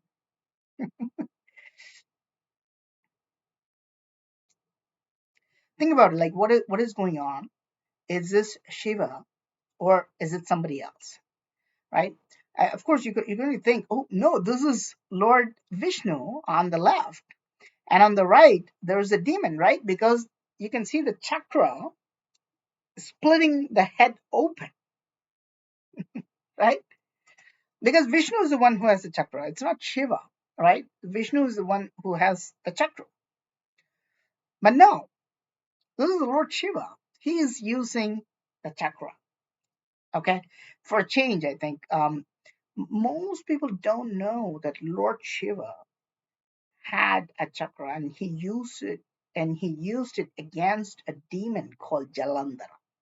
Okay, so this is what is happening here. Lord Shiva is standing on the left side, okay, and he has used a chakra, and you can see that he has split the head open of the demon with that chakra in between. Show you another carving, ancient carving. This is found in the Kailasanatha temple at Kanchipuram. Very, very ancient carving, and you can see Lord Shiva sitting on top, and you can see the demon kind of in a lying position at the bottom, and you can see the chakra there. You can see the chakra cutting the body of the demon. And again, Lord Shiva is using the chakra. In some temples, Shiva is shown with a chakra, and because he's killing that demon Jalandhara, and this avatar is called Jalandhara, meaning that he is a destroyer of Jalandhara, the demon Jalandhara. Okay, so so who would have known that Lord Shiva was using a chakra just like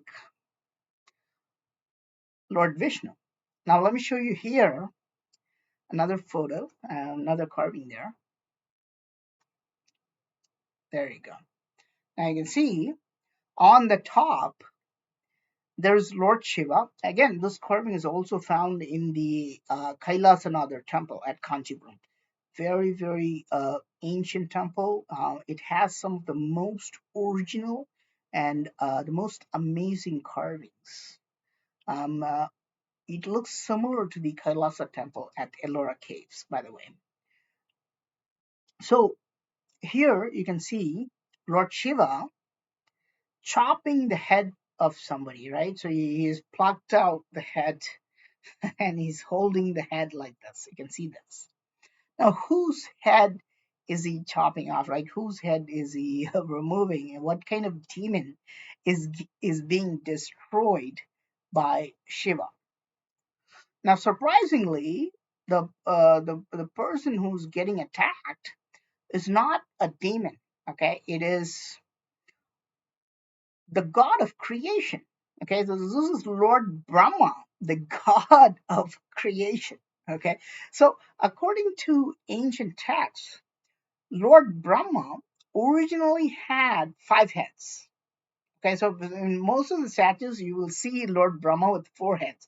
But according to ancient texts, Lord Brahma originally had 5 heads, and he had a conflict with Lord Shiva about who is the supreme power. Okay, so to teach him a lesson, Lord Shiva chopped off one of his heads. Okay, and this form of Shiva is called Brahma Shiracheda Murti. Brahma Shiracheda Murti. That means the one who cut off Brahma's head. Okay, again, guys, very rare carving.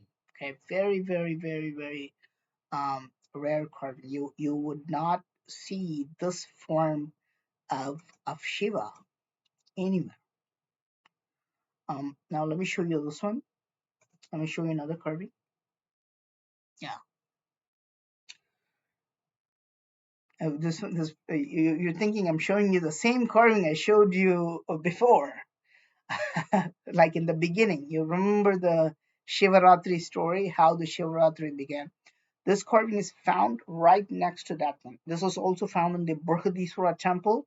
It was an ancient 1,000-year-old temple at Tanjavur. Even though it looks fresh, it looks new with all the painting on top of it, but it's actually quite ancient. And you can see some really strange details here. Okay, now now you can see that somebody's hugging the lingam, right? There's one guy hugging the lingam, right? And then next to the lingam, there is another figure. There's another figure standing. Let me show you this. There's one guy. Let's take this picture. Maybe we get a better view of everything.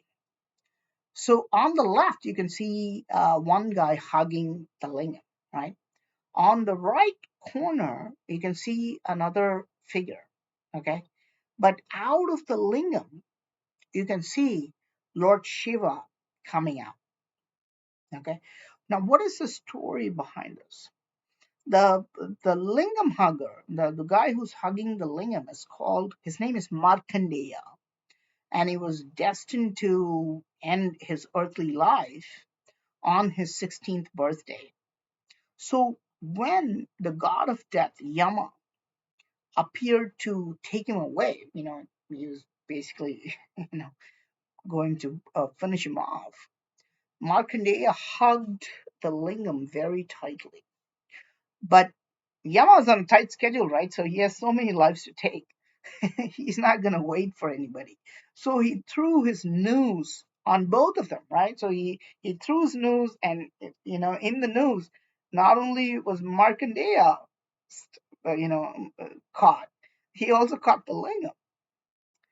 So to save Markandeya, Shiva comes out of the lingam, and then um, he destroyed the god of death. Okay, or he punished him. Apparently, he said that you're Kala, but I'm Mahakala, right? So you're the god of death, but I'm the god of death, right? So he's Shiva the destroyer. So this is the story behind this, and he saved Markandeya. Um, this very interesting story. Um, but um, this form of Shiva is called Kalandaka, okay, because he destroyed Kala himself. So this form of Shiva is called Kalandaka. Again, very rare depiction. Very in modern temples. This is my pet peeve, because in modern temples we don't find these carvings. Okay. Now let me show you. Okay. Now let me show you this carving. Again, this carving also shows you um, the same detail. You can see that on the right, there's a person hugging the lingam. On the left, you can see the god of death, and out of the lingam comes Lord Shiva, and he's punishing the god of death. Okay, so again, let me show you one more carving. I like this one. You can see the lingam hugger being tiny while Shiva comes out of the lingam, and he's basically put one leg on the god of death, and he's putting his trident on him. This is found in the Kailasa temple at Ellora Caves. This is actually a large carving, guys. This is kind of like when you go to the Kailasa temple at Ellora Caves, you can see this amazing carving. Now this one, this is new. This is a different story. So I want you to take a look and see if you can tell me what's the name of this kind of Shiva. I showed you this kind of Shiva where he destroyed Kala. This is called Kalantaka, because he's a destroyer of Kala himself. What about this one? What about this form of Shiva?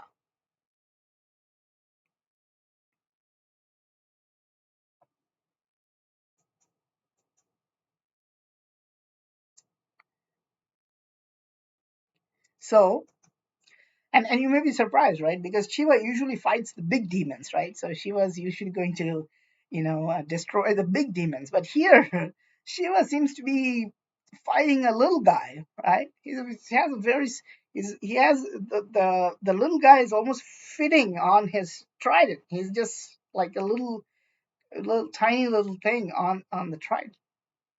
Now, what's the name of this demon? Hmm? Show you one more carving of this. This carving again is very dilapidated, right? You can barely see what's there. You can see Shiva with a trident, and at the end of the trident, there's a little thing. This is again found in the Kailasa temple at the Ellora Caves. That's why it's so old, and it's seen a lot of destruction. It's seen a lot of human destruction. It's seen a lot of natural destruction, time itself, very old carving. So most of the details are gone, and the circle doesn't show the demon. So don't focus on the circle, but focus on the trident. Okay, on the trident you'll see a little demon. And can you tell me what is going on here? And what does the circle show, right? What am I trying to show with the circle? Now, this demon's name is Andakasura. His name is Andaka, right? Now, Andaka means darkness. Okay, so there's a very interesting story because this Andaka is a very strange demon. Okay, it's very small. It's a small demon. But I showed you that circle. Okay, so inside that circle, you can see Shiva's holding a bowl. Okay, he's holding a cup underneath the trident. So he's killing. So he's attacking the little demon, but he's holding a cup, right? Why? Why is he holding a cup underneath the undercow, right? But it gets more interesting at the Kailasa temple at Ellora Caves, okay? Because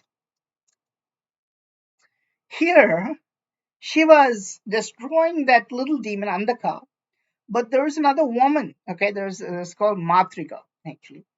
There's another woman who's coming with a cup, okay, and she's holding the cup underneath the demon.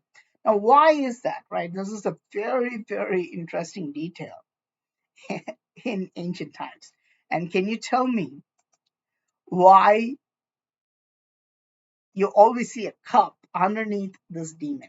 Okay, because Andaka was capable of spawning himself. Okay, if a drop of blood, if a drop of Andaka's blood falls on the ground, that single drop would create a clone of Andhaka. So initially, when Lord Shiva attacks Andhaka, he impales him with the trident quite easily. But when, when Andhaka's blood starts to fall on the ground, every drop of blood created another Andhaka, and they started to attack Lord Shiva like an army. Okay, so Lord Shiva realizes something is really wrong here. So the next time he started to attack Andhaka, he used a cup to prevent blood from spilling on the ground. So this is what prevented the spawning, and this is how he eventually destroyed Andhaka. There's a similar story called Rakta Bija that's also related to Shakti. It's somewhat with a similar theme, but this story of Andhaka is also based on the idea that if you attack Andhaka, Andhaka's blood should not touch the ground. This form of Shiva is called Andhaka Mardana. Again, a very rare form of Shiva, most of you would not even know about. Okay, let me show you a video, and you can watch that video, and you can tell me what you think. Okay.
Okay. So, what did you think of that video?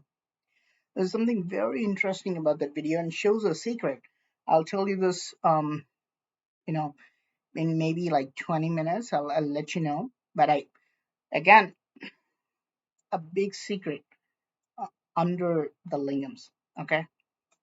Now let me show you another form of Shiva, but I don't want to show you carvings. I want to show you paintings because I don't have any carvings to show you. I'll show you this one. What do you see here?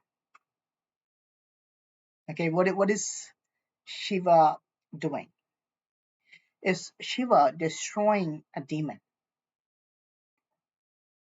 Actually, Lord Shiva is destroying the god of love.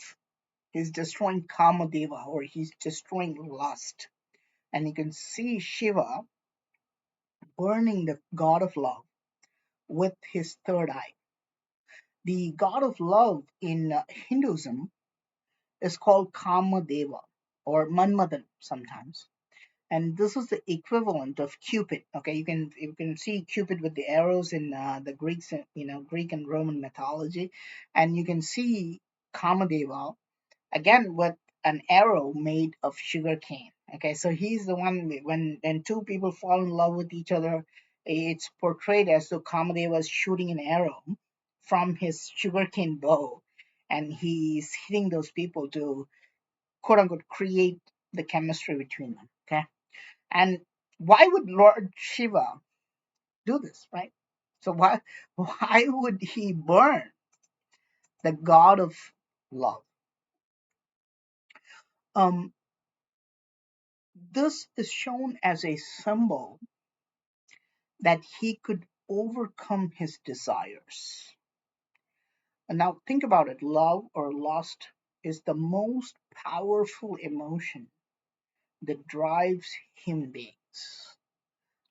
Psychologists say a man or a woman spends most of their time thinking about um, love or lust. You get distracted all the time because it's such a base, um, biologically rooted desire, and it's almost impossible to overcome. Most of us pretend that we can keep it under control, but almost all of us struggle to do so.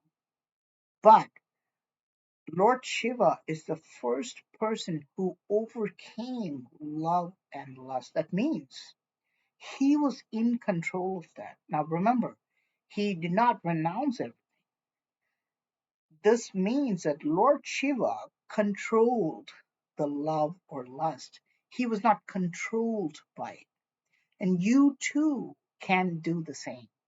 You too can overcome your desires, especially those base biological desire that controls you. You too can control this desire and become like Lord Shiva. If you have laser like focus, if you can meditate and if you can follow the path of Lord Shiva. So, are you staying focused, or are you watching some dance or comedy just to stay awake during the night? Are you half asleep? The real key to everything is to have a laser like meditative focus. Now, there are many paintings of this. It's very hard to find a carving of this. I do have carvings of this, but I don't think I can show them uh, because um, it would probably get banned. But it's very but to see these paintings, you can see how Lord Shiva is basically burning the Kamadeva completely, right? According to the story, Shiva was in deep meditation, and the poor Kamadeva tried to hit him with the love arrow to kindle the chemistry in him. But remember, Lord Shiva was in control. So instead of jumping up in love, he jumped up in anger and he destroyed Kamadeva because he knows that he is the boss. He is the one who's in control. And this form of Lord Shiva is called Kamantaka, meaning the one who killed or destroyed Kama, the one who overcame lust, the one who overcame love. Okay, so this is why we say Shiva is beyond your biological desires. Okay, so you're seeing this form of Shiva called Kamantaka. Let me show you one form again, guys. This form of Shiva. This is a quiz. Okay, I'm not going to tell you the answer for this. Okay, so because I think I'm giving away everything. So here, I'm not going to tell you this just for fun, you know, just to just to kindle your curiosity, I'm gonna leave this open ended. So, what is Lord Shiva doing here? What is the name of this avatar? What is at the end of his trident? Is he hurting that turtle? Like, what is happening here? Okay, so you can see Lord Shiva just standing there, and you can see him kind of like trying to attack something, and at the end you can see a turtle. Okay, I'm not going to tell you the story behind this, and I'm not going to tell you the name of the avatar. Something very interesting, and let's see if you can decode this, and let's see if you can put this as a comment. Okay, I'm going to check the comments every day to see if you got it, and if you do answer this correctly, I'll try to give you something special. Okay,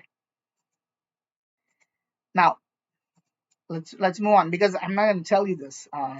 I'm giving you all the great avatars, so I'll leave that one for you to find out. What about this one? Look carefully. What do you see? Now, your immediate reaction is to say, "Oh, why is Praveen Mohan showing Lord Vishnu, right? This is Lord Narasimha, right? This is the avatar of Vishnu, who's half man and half lion, right? But Lord Narasimha is actually shown on this figure's lap. You can see on the lap of this figure, that is Lord Narasimha, okay? As a smaller figure. So who's this figure? It's a very, very interesting story, okay? And this is a story that historians use to kind of emphasize that, the followers of Vishnu and followers of Shiva were fighting at that time. Even though they claim there's no united Hinduism, which I don't agree with. We can see Shiva carvings in Vishnu temples. We can see Vishnu carvings in Shiva temples. We know that uh, Lord Vishnu himself worshipped Lord Shiva, and we know that Shiva is considered a great Vaishnavite, so there was no division between them. But this form of Shiva it's a classic argument used by historians, and there's a little bit of background to this, so I want to tell you the whole story behind this. Once upon a time, there was a demon called Hiranyakashipu. Right, he was a great demon. He was the king of all demons, like somewhat similar to Ravana. So he was a king of all demons, and everybody worshipped him as a god. Okay, because he was so powerful, and he ruled the whole world. So everybody worshipped Hiranyakashipu as a god, but except his own son. Okay, his son's name was Prahalada, and Prahalada worshipped Lord Vishnu. Prahalada always, you know, prayed to Lord Vishnu, which upset his father, because his father, in his mind, had become a god. So he calls his son and he asks him to worship the better god, which is himself. So Prahalada disagrees to this, right? So Prahalada doesn't want this, and he stays loyal to Lord Vishnu. So even though the it's his own child, Hiranyakashipu tortures him, the little child, and to save Prahalada, Lord Vishnu comes to fight the demon king. Okay, now, but the demon king is very clever. Okay, the demon king had gotten a special blessing according to this boon that he got. No human can kill him. No animal can kill him, right? No, he cannot be killed by any weapons, and he cannot be killed within the while he's in the house or if he's out of the house. And he cannot be killed during daytime, and he cannot be killed during nighttime. So yeah, he had put a lot of clauses around, how he can die. So to and of course, you might think, why does Vishnu have to come in this half lion, half a human form, right? You must have seen this. There's a half human, half lion form, and he comes and he destroys that demon king. So to to bypass all these criteria, because he had gotten this kind of a boon or blessing where no animal can kill him and no human can kill him and no weapon can kill him, and he cannot be killed during nighttime or daytime or in the house or out the house. So Narasimha comes as a hybrid. He comes as half human, half lion, right? And he doesn't use weapons, right? He just uses his nails or claws, and he sits in the door, in the on the doorway. He's just sitting right by the doorstep, because it's not inside the house or outside the house, and he waits for the sun to be halfway between setting, right? So it's neither daytime or nighttime, and he eventually destroys the demon king Hiranyakashipu. Okay, so this is a Vishnu story, by the way, a very interesting story. I hope I can tell you someday in full detail about this. But what happened after this, right? What happened after Narasimha destroyed that demon? Now, the story goes that because he had tasted the blood, okay, the story goes because he had become so ferocious, he was not able to control himself. Narasimha was basically out of control, and he was destroying everything in sight. Okay, so because remember, Vishnu is a great god, right? So he's the operator, or he's the protector of the whole world, but he starts destroying everything, and nobody can control him because he's a great god. So they all run to the only guy who can do anything about this. So they went to Lord Shiva. So Lord Shiva took another form that is even more ferocious than Narasimha, and that is this form. And this form is called Sharaba. This is this form is called Sharaba. Again, most new temples don't have this, but you can see this in older temples where you can see Sharaba, who's much bigger than Narasimha, and he basically takes Narasimha like a child. And see, let me show you another carving there. And see here, again, you will immediately think that's Narasimha. The bigger one is like the half lion. No, that is Sharaba, and you can see underneath Sharaba, you can see that little half man, half lion thing. That is Narasimha. So Sharaba dominated Narasimha uh, to keep him under control. Again, this is also Sharaba. You can see Sharaba like this, and then you can see Narasimha underneath. It's mostly found in ancient temples. Today, these figures are no longer visible. They're not seen in newer temples. And the Sharaba was able to control Lord Vishnu. Okay, but what happened to Sharaba? Okay, what happened to Sharaba after he controlled Lord Vishnu? Again, a very interesting story, because they say, okay, now Lord Vishnu went home, but Sharaba became uncontrollable. Okay, because he was in such a ferocious form.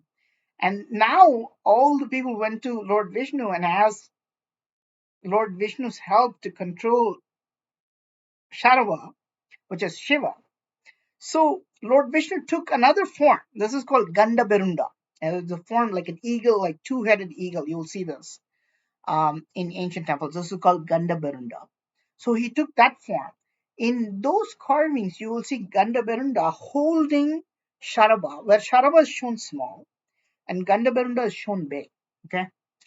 And this story is used by historians to say that these two groups, Shiva worshippers and Vishnu worshippers, were trying to show their dominance. This is why they created these gods, and this is why in Vishnu temples you will see Narasimha and Gandavarunda, and then in Shiva temples you'll see Sharaba. They try to use this as an example to show the conflict between followers of Hinduism, followers of Shaivism, which is followers of Shiva, and then followers of, of Vishnu. Okay.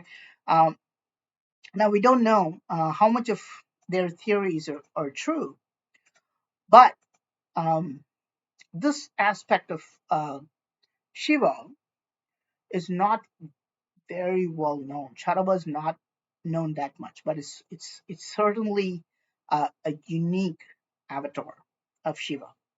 Now let me show you another avatar of Shiva. This is also Sharaba, and this one. What do you see?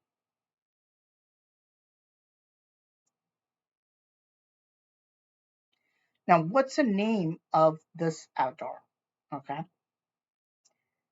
this is a strange aspect of Shiva because he is shown only with one leg. The other leg is not seen at all. This avatar is called Ekapada, meaning he only has one leg or one foot. A very mysterious form because we most people don't know why such a depiction is shown. Okay, why is Shiva shown with just one leg? Now, it's very strange. There are stories related to this, but most people don't know these stories. But there's another unique feature, right? So you can see two figures coming out of his midsection, right? See this? There's like one figure coming out like this, another figure coming out like this. The one on the left and the other on the left. Who are they? On the left, like um, on Shiva's right or our left, you can see the multi-headed god. That is Lord Brahma, the god of creation. And on the right, you can see Lord Vishnu. Okay. Again, this is the protector. Okay. So Shiva is shown in the form of Trimurti. Okay, this is very similar to the concept of Trinity in the Western world. Um, Shiva, Vishnu, and Brahma. Okay, so you can see Brahma on the left side, you can see Shiva in the center, and you can see Vishnu. However, a very interesting concept. I always like to say Brahma is the generator, right? Because he's the one who's generating everything, and Vishnu is the operator because he's just protecting everything and is taking care. He's maintaining everything, and Shiva is the destroyer, right? So generator, operator, destroyer, generator, operator, destroyer, God. I like to call that's the acronym of God, right? God, generator, operator, destroyer. So, but remember, Shiva has everything packed inside him. So Shiva is the God that has all three packed inside him, especially in this form, which is called Ekapada, by the way. Let me show you another one. You, again, this one, I think, I hope, oh no, there's a video because I don't have a picture of this guy. So I'm going to play you a video.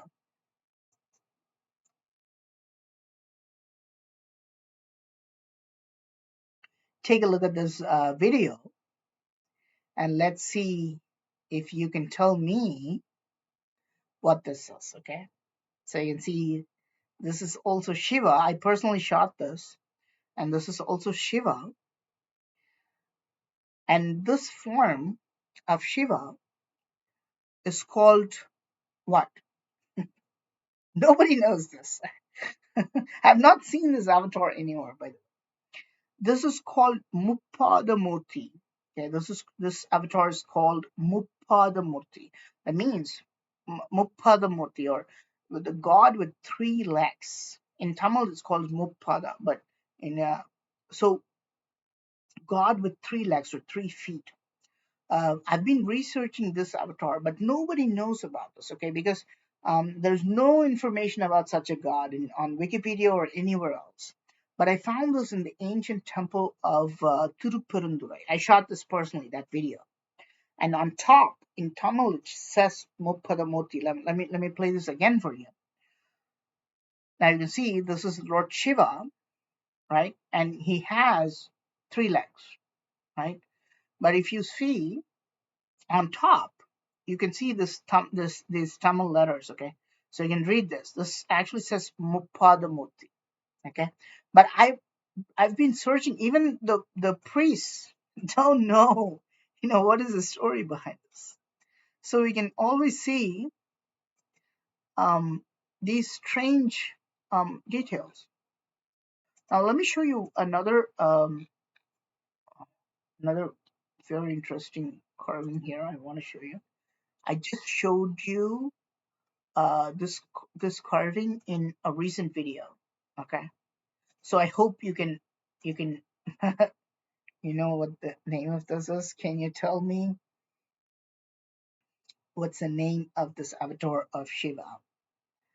We know the dancing form of Shiva, right? So we know the dancing form of Shiva. This is called Nataraja, and this might be your answer. That's wrong answer. Okay, he's not Nataraja, even though he is shown dancing. Now, what is the name of this avatar? And where is he dancing? Maybe that will give you a clue. So where is Lord Shiva dancing, right? And if you look at the bottom, you will see the head of the elephant. Okay, so you may think he's dancing on the elephant, but no, he's actually dancing inside the elephant's body. Now, what do I mean by that, right? So if you see around him, you can see the elephant's head and you can see two legs on both sides. On top, you can see two more legs above Shiva's head. Okay. And on the very top at the center, you can see a, a tail. Okay. So that's the tail of the elephant. So Shiva has opened up the body of the elephant. This is not a real elephant. Okay. It's a demon called Gajasura, and he has basically destroyed the elephant and he's dancing inside the body, so you can see the elephant's skin all around him. And there's an interesting detail here. Okay, so Shiva puts, you can see Shiva has put his nail, like his thumbnail, at the top, and you can see the nail coming out. Okay, the nail is pierced through the elephant skin and has come out. It was a very interesting story, detail, very interesting detail, found in the ancient Hoysalaswara temple, a very amazing temple. Hoysalaswara temple is a temple that every person must visit. This is known for its lathe turned pillars. It's known for its machining technology. It's also known for these insane carvings of Lord Shiva. The main deity is Hoysalaswara, which is also Shiva. It has the most beautiful bull statues or Nandi statues in the world. So if you ever get a chance, definitely go to the Hoysaliswara temple.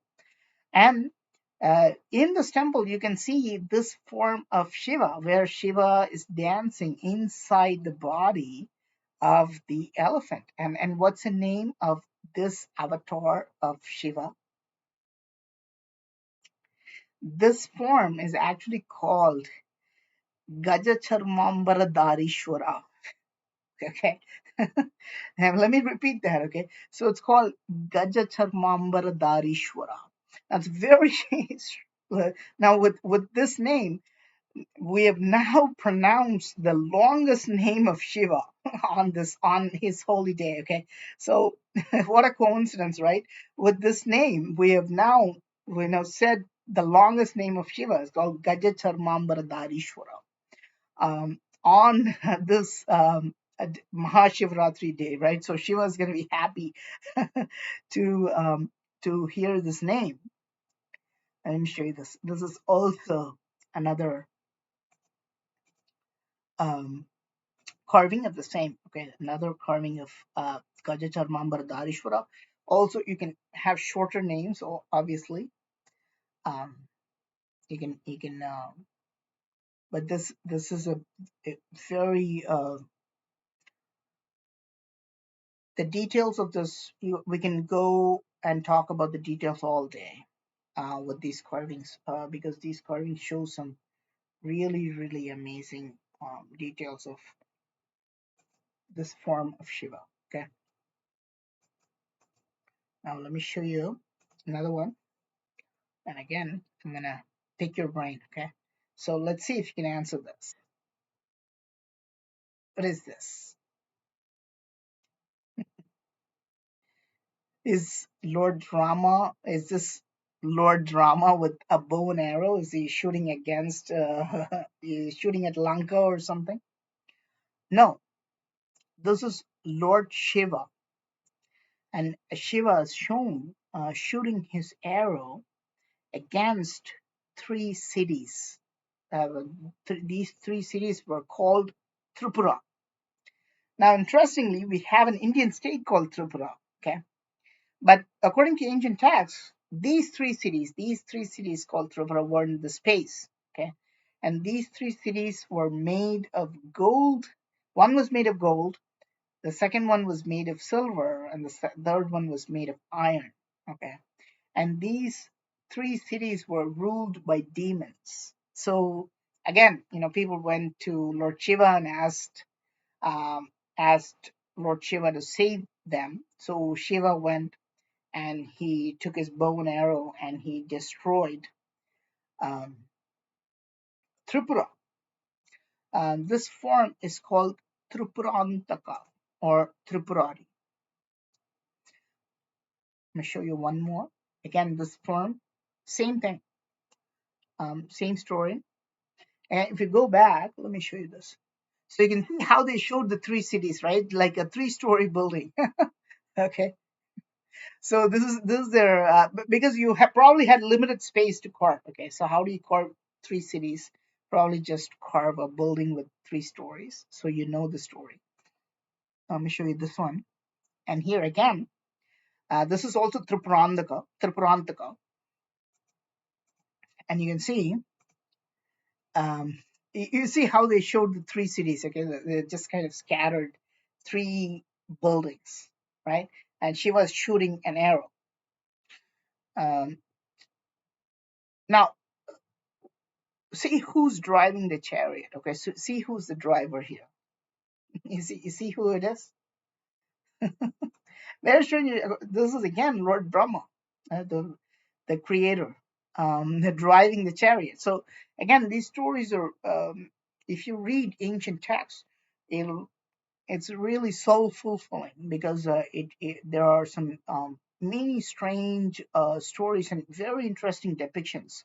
Most of these ancient forms are not shown in modern temples, by the way. So, and this is why it's very important for us to learn all these avatars of Shiva because they're forgotten now. Okay, let me show you one more. Here we go. You can see this um, carving, and you can see two people. Okay, and they both have bows. Okay, so again in this carving also, Shiva is shown with the bow and arrow. Okay, so on the left, that is one archer, and on the right you can see another archer. Both of them have this bows, and they're both doing the same thing. Okay, this form of Shiva is called Kirata.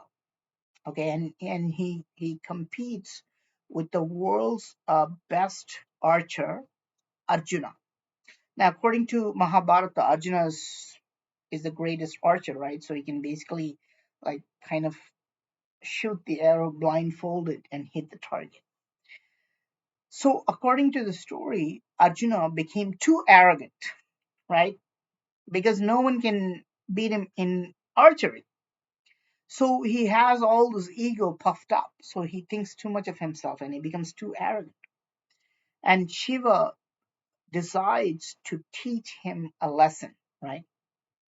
So he comes in disguise as a simple tribal hunter.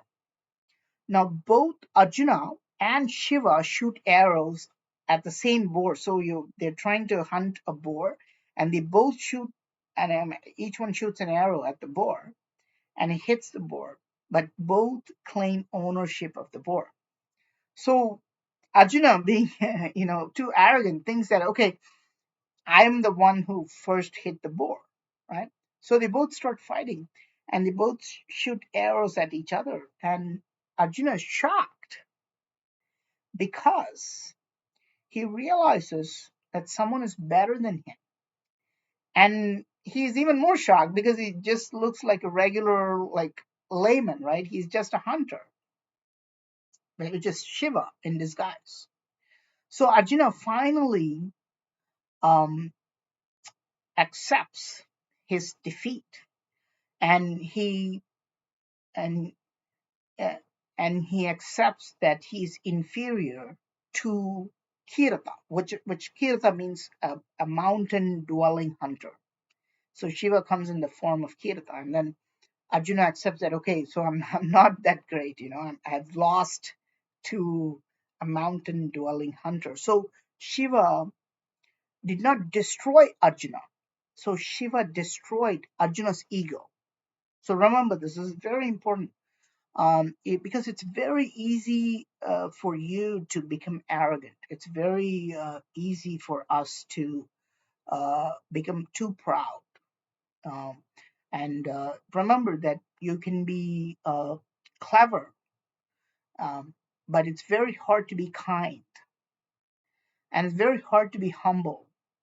So remember this as remember the story. Okay, so remember the story because this Kirata story is very important, because if you become too arrogant and if you become overconfident, then Shiva will destroy your arrogance, and you may have to suffer because of this. Let me show you another carving, and this carving I found this very strange. Now, according to some people, this is the same story. Okay, this is Arjuna and Kirata. Okay, this is an ancient carving, no doubt, but some have said that this is the Kiratan and the Arjuna story, but it sounds very odd. Okay, this carving, I'm not able to fully accept that this is the story, because first the two figures, Kirata and Arjuna, they're not fighting with, they're not shooting arrows. They seem to be wrestling, or they seem to be kind of hugging each other. Now, what's even more strange, the boar is alive and is watching them fight. It's actually enjoying the wrestling match. So can you explain this? Is this really the story of Kirata and Arjuna, or is it something else? So let me know in the comments. Okay. Now let me show you another carving. One of my favorites. This is one of my favorite forms of Shiva. You can see right away. You can see something is very different about this form. Okay. What is the name of this avatar of Shiva? The name of this avatar is called Ardhanari, meaning half woman. Okay. So on one side, it is a man, and on the other side, it's a woman. On one side, Shiva appears to be a man. So if you draw a line at the very center, like if you put a vertical line at the very center, on one side you can see a man, and on the other side you can see a woman. And you can see how liberal and pro-feministic ancient Hinduism was. They believed that men and women, like a man and woman, were equal, even during ancient times.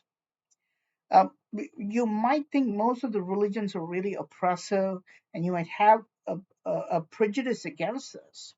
But it's very surprising to see that Shiva is shown as, and it would be taboo in some other religions to show gods like this. But see how liberal they were about this. They showed Shiva as half man, half woman, and they showed the body very, like, precisely. If you draw a line,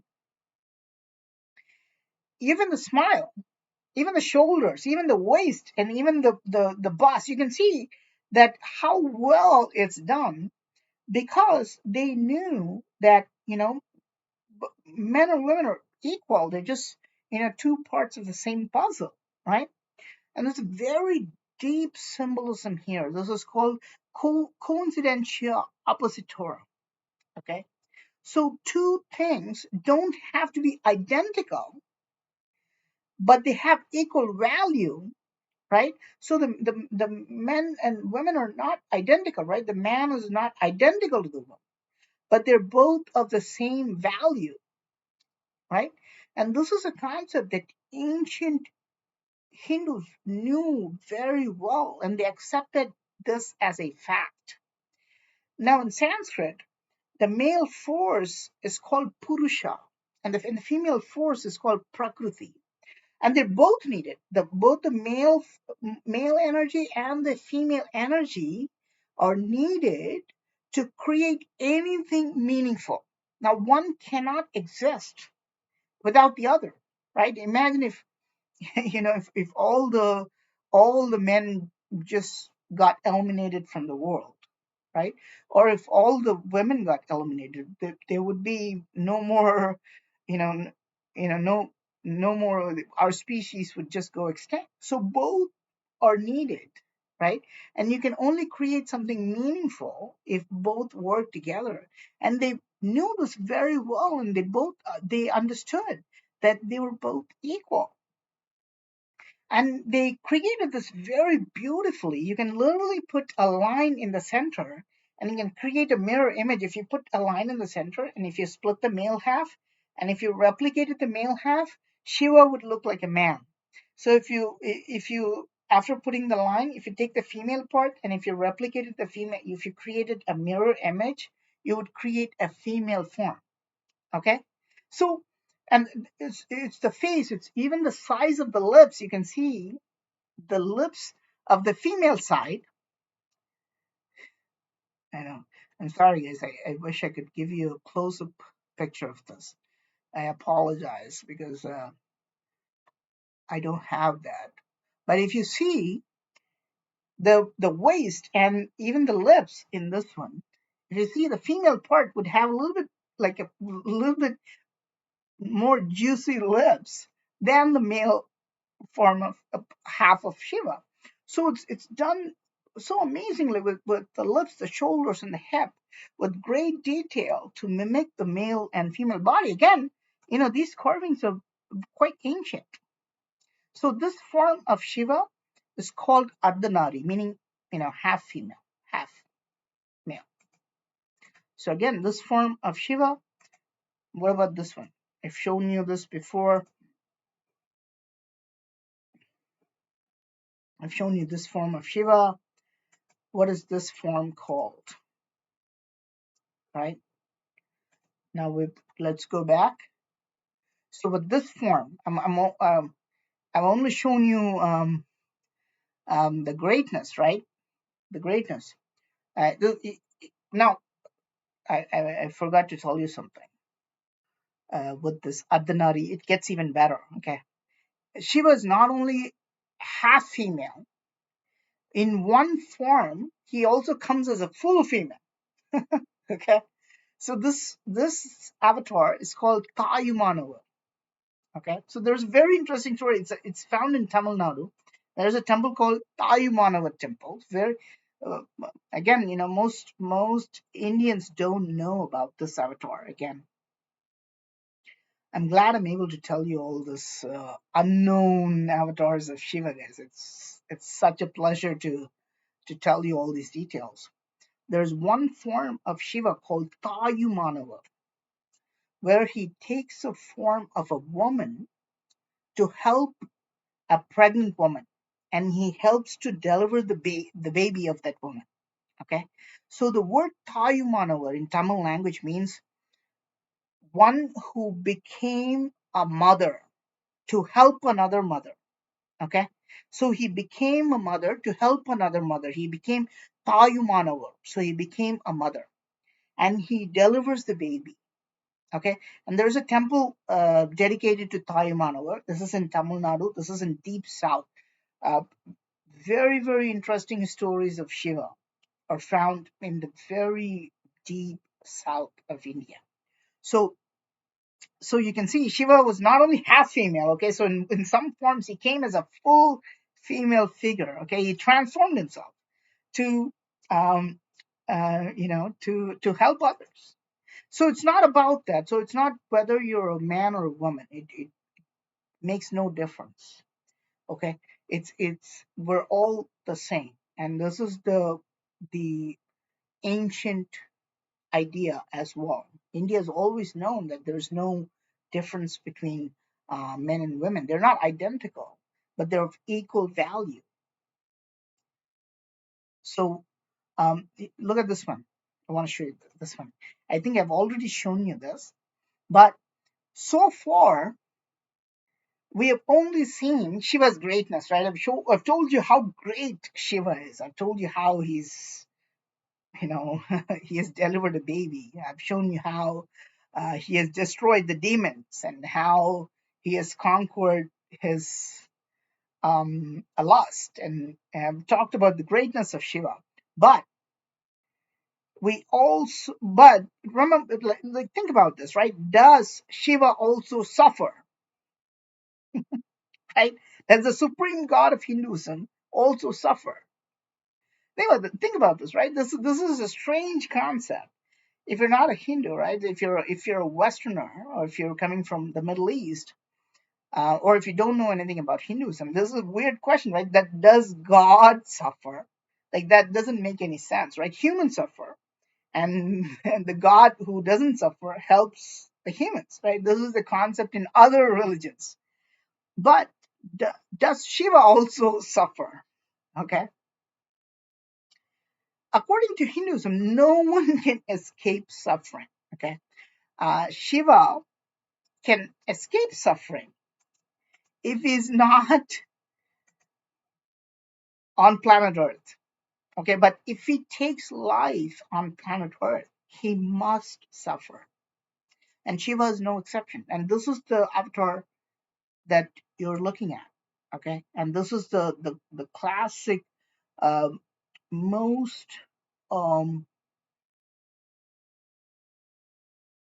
intriguing avatar of Shiva is this one. It's called Bhikshatana. Very strange avatar. It has so many stories related to him. I can tell you this for the whole night, just Bhikshatana, because I'm very big fan of him. I keep finding carvings of Bhikshatana in ancient Shiva temples everywhere. No one has fully understood the concept of how great uh, the theory of Bhikshatana is. Bhikshatana means beggar, or the supreme beggar, or supreme mendicant, or the supreme homeless person. But he does not have a penny. He's broke. He does not have any money, and he's hungry. And there's one more form called Kankalamurti, one more avatar called Kankalamurti, where he almost becomes like a skeleton and he cries. So Shiva suffers. Okay, this is a very, very unique concept. Think of a god being a beggar, being homeless, right? And he doesn't have any clothes on. Look carefully. He does not even have any clothes on. And he has a begging bowl in one hand. Look carefully. He has a begging bowl in one hand, even though he's feeding a deer there, right? With whatever he is, he's begged. He's giving some of it to the deer there. But he's a beggar. And he goes through several hardships while he roams the planet. So suffering is a part of life. Okay, suffer. You have to endure suffer. You will suffer, no matter who you are. No matter you're rich or poor, young or old, man or woman. Um, you will have suffering. There's no way to avoid that, and you have to accept that. You have to accept that you will suffer, um, and you will go through the troubles and turmoils, and you also go through happy events as well, and you have to accept that it's a part of life. And this is why many interesting stories are associated with this form of Lord Shiva. Okay, where he is begging, and there are other stories related to this. Even though he's a beggar, he is so handsome, and all the women are absolutely attracted to him. It's not because of his power or wealth, because he doesn't have any power in this avatar. He doesn't have any wealth. But just by looking at his beauty, all the women, or they just feel like he's a magnet. I'll probably show you some carvings related to that. But this form of Shiva is very interesting, because even though he suffers, he also goes through some pleasures. Okay, and you will do this too, and you will go through suffering, and you will also have those little you know at times happy events as well, right? And Shiva also does this. Even though Shiva suffers, he also dances, right? He also dances happily. In this avatar. I don't know if you know this. He's doing a very strange dance. Can you tell me what is this avatar doing? Okay, this is Lord Shiva, by the way.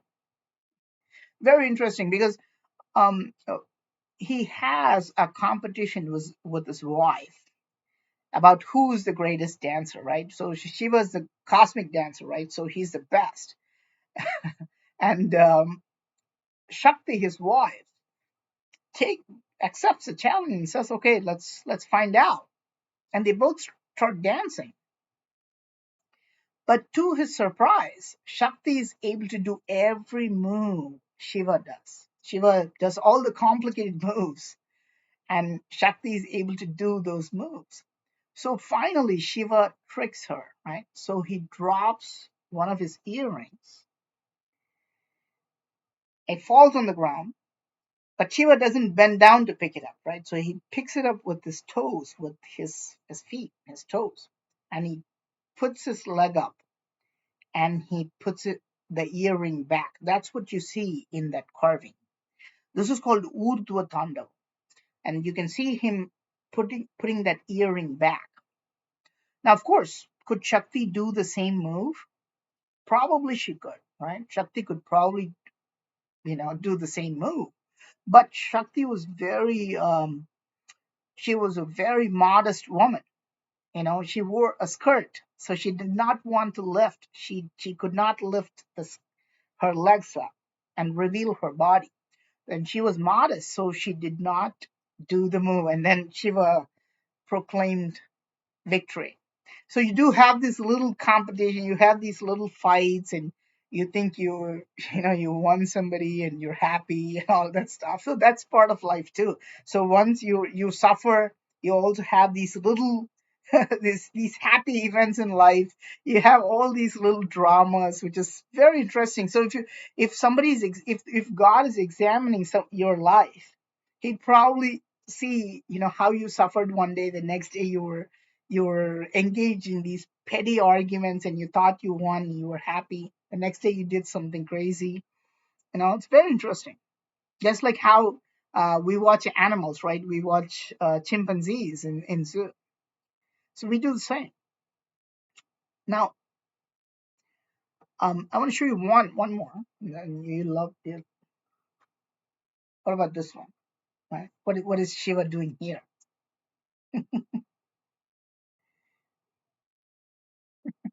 We saw Lord Shiva begging. Now I showed you doing a crazy dance. Now, what is Lord Shiva doing here?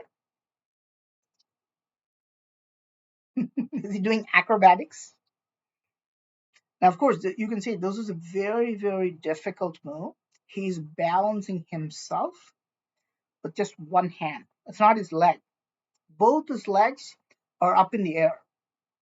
Okay, both his legs are up in the air. See that? And he's not even doing a handstand, right? So he's not even putting two hands on the floor. So he's just put one hand on the floor. And all the other hands, I think he has more than two hands. And all the other hands are in the air. And his legs are also in the air. And he's standing like this.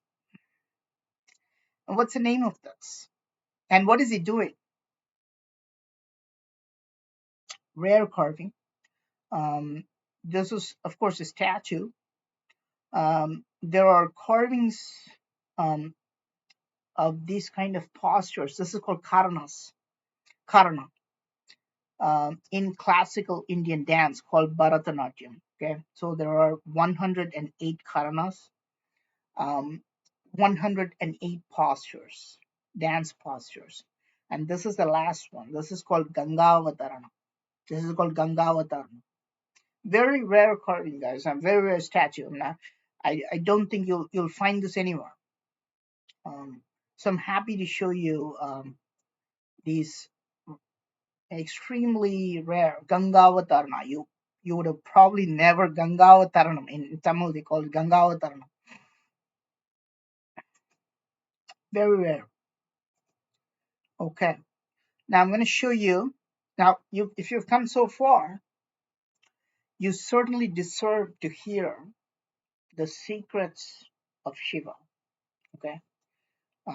Because I want to tell you three important secrets related to Shiva. They're called the rahasyas. Okay. Let's explore the three rahasyas tonight. Okay.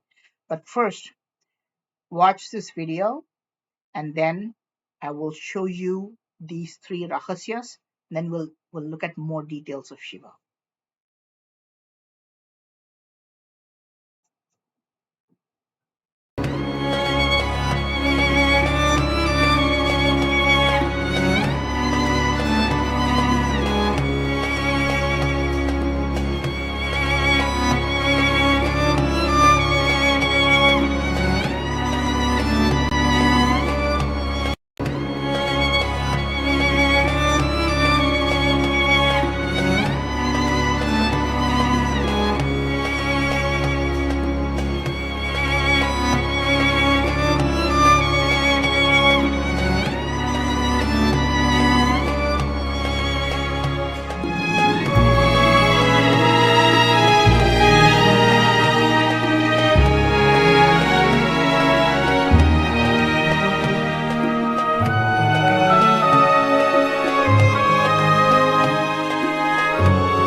So you just saw some footage of Odegiri Cave Shiva temple, where you saw the Egyptian Shiva, and then you also saw the uh, Hugh and I going into the ancient temple of Chaturmaleswaram. Okay, now let me tell you the rahasyas or the secrets of Shiva. The three important secrets. Okay, the first one is the Chidambara Rahasyam, or the Rahasya or the secret of Chidambara. Now, what is Chidambara Rahasyam, right? There is a famous temple in India, in a place called Chidambaram. Okay, so this is the temple. Of course, it's you think it's new because it's painted, but it's actually a very ancient Shiva temple. Inside it, there is an invisible form of Shiva that's only visible to certain people at certain times. It's you can go to Chidambaram today and you can ask the priests to show you the Chidambara Rahasyam, to show you the secret of Chidambaram, and they do it to everybody. So, if you want to see the secret of Chidambaram, the priests will take you to a chamber. They will open a curtain, which is symbolic of Maya or illusion, right? So, once you remove the veil of Maya or illusion, you'll see a relief, okay, like a carving, that's like an embossed art of bale tree with golden leaves. This is just an art. It's kind of sticks out of the wall. It's golden tree. They'll show this to you for you less than a minute. It's less than a minute. It's like a few seconds, and then they'll close the curtain, and then they'll ask you, "Did you see the Chidambara Rahasyam?" Okay. They do this to everybody. If you ask for it, they will do this to you. And of course, a majority of the people who watched it, they only think of this as just the tree with the leaves. But some people have had strange visions. Some have seen Shiva, um, which is unexplainable, right? You can say, how did they have this vision? And of course, you can try to understand this logically, and you can say, okay, were they hallucinating? But um, there's no explanation for this. But some people have definitely claimed to have seen Shiva there. Some have fainted when when they were shown the Chidambara Rahasya. Some have seen supernatural appearances. No one can explain what the Chidambara Rahasya is. It has to be experienced. Okay, can't. It's not something that you explain. It's something that you have to experience. And this is the Chidambara Rahasya. So it's very interesting because here is a Rahasya or a secret that we all know it's in this temple. And if you go there tomorrow, they will show you this Rahasya. But it has remained a Rahasya. People who have experienced this, they don't tell anybody. And people who have not experienced this think it does not exist. Okay? So it has remained a secret, even though it's there in plain sight. So this is the Chidambara Rahasya. Now let me show you the second Rahasya, okay? I want to show you the second Rahasya there. Now this is called in some groups call this Linga Rahasya, okay? It doesn't actually have a name. It has other, like for example, like Patala Rahasya. I've heard that term, but it's commonly called as Linga Rahasya by specific groups. Okay. Now, what is this Rahasya? The lingam is not what it seems to be. Okay. I'm showing you this part. This is how uh, the lingams look actually. And if you see, it has three parts. Okay, so we only see the top two parts. The topmost part is the cylindrical part you see as the lingam, and the second part, the middle part, is the base you see. But this cylinder actually goes all the way underground. Most people don't know this. Most people do not know that the cylinder goes all the way below. Okay, this has remained a secret. Um, of course, the priests and the sculptors and the artisans know this. People who are well versed in understanding these temples and these structures know that the cylinder goes below the ground level. Okay, the lingam actually goes below the ground level. As much as you see what's above the base, it's almost goes to that level underground. But this is not the rahasya, okay? I'm just telling you this because I'm just prepping you for the actual rahasya. Now let me show you, because I want to show you that the cylinder goes underground, okay? But I want to show this one. So if you look at ancient temples, and if you actually see what is underneath the lingam, there is a huge chamber underneath. The chamber is so large that a few people can sleep inside of it. It's very large. Okay, it's like a room, but it's like a bedroom. It's that big. Let me see if I can play a video of this. I have a video of this. Let me see if I can play a video so you can see what's underneath the lingam. Okay, so the lingam has been removed, and this is from an ancient site. It's in a place called Chitradurga Fort. And I want to show you what's underneath the lingam. Let me see if I can play the video. I hope I can.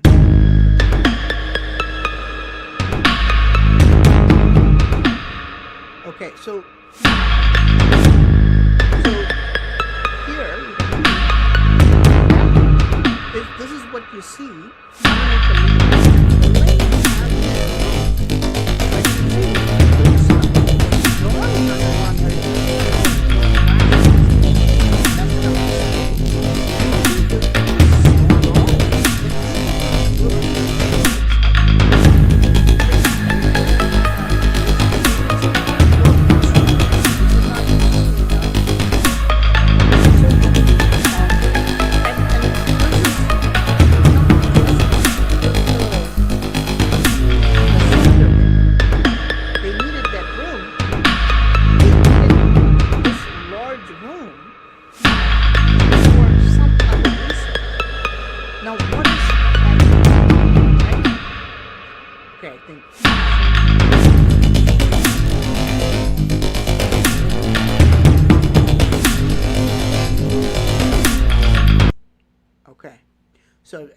So those again, I shot this footage in Chitradurga Fort. Sometimes we were able to get this kind of place where they had removed the lingam, and they also removed what's underneath that. Obviously, um, not not recently. This was the place was plundered, and they took all the valuable things and so on and so forth. But this is the linga rahasya. So you can see this place, the underground chamber is so large under the lingams. Okay, so it's not just to accommodate the underground cylinder. Okay, it's for something else, and that's the secret. That's what sometimes they call it linga rahasya. Sometimes it's called patala rahasya, and this is a secret, which makes us wonder what was kept under these lingams. Okay, what were the ancient builders doing with this large underground space? Why did they have to create an underground room basically under these lingams? Okay, so the classic idea would be to think like, oh, the gold and diamonds and all that stuff, but the real linga rahasya points to something very strange. It's unimaginable to the common mind, but it points to something very, very, very, very um, odd, and that is the real Linga Rahasya. Okay, and it's remained a secret for a very long time. Uh, it's not common knowledge. Now I want to show you the third Rahasya. The third Rahasya, or the secret, the third secret, is called the Marakata Rahasya. Okay, the word Marakata in Tamil language and also Sanskrit, it means emerald. Um, Ancient people created secret lingams made fully or partially of emerald. They took emerald, it's called Marakata. It's called a Marakata lingam. What you're seeing there is called Marakata lingam. Okay, and they buried these Marakata lingams in specific places. Of course, you can today people create smaller. These Marakata lingams still exist because the stories have still are still being passed on even after so many centuries. The stories are still there. But the this is like today's Marakata lingam, and there are ancient Marakata lingams definitely. Okay, so the so you can see that these Marakata lingams were created. There was uh, some connection between emerald, the ground, and the properties of emerald. There's specific reasons for this. Okay, there's a specific reason behind this. It's related to the physical property of emerald. Emerald is a very strange stone, has some very odd properties. Okay, so this is why they they created large emerald lingams, very big emerald lingams, and some of them are buried underground. Okay, and they remain this way for a long time. So this is called the Marakata Rahasya. By the way, this is the third secret, or the third Rahasya. Now, the Marakata Rahasya is only known to secret societies. Many underground small clans in India just never surfaces, and they have uh, um, many ancient secrets hidden.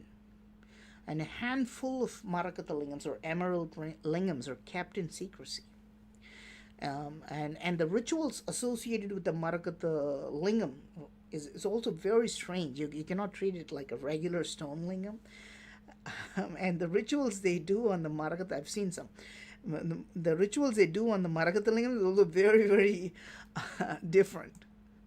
In the, this is very strange. So I've shown you these three rahasyas today, and I hope that um, you know um, you're able to understand these three rahasyas.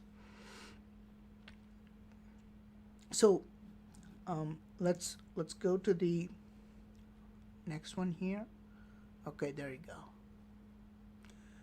Now we're gonna talk about the secret symbols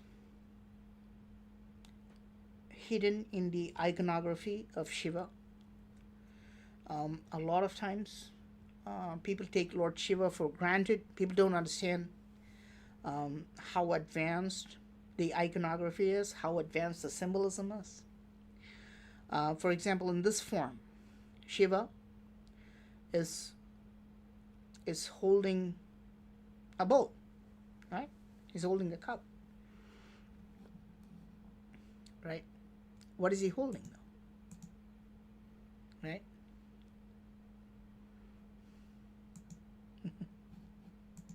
And the Shiva's iconography is very unique, right? He's shown with specific ornaments, and you can see that he's holding a cup.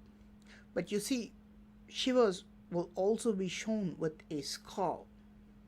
Okay, Shiva in some avatars, Shiva will be shown with a skull. And can you tell me where the skull is? Look carefully.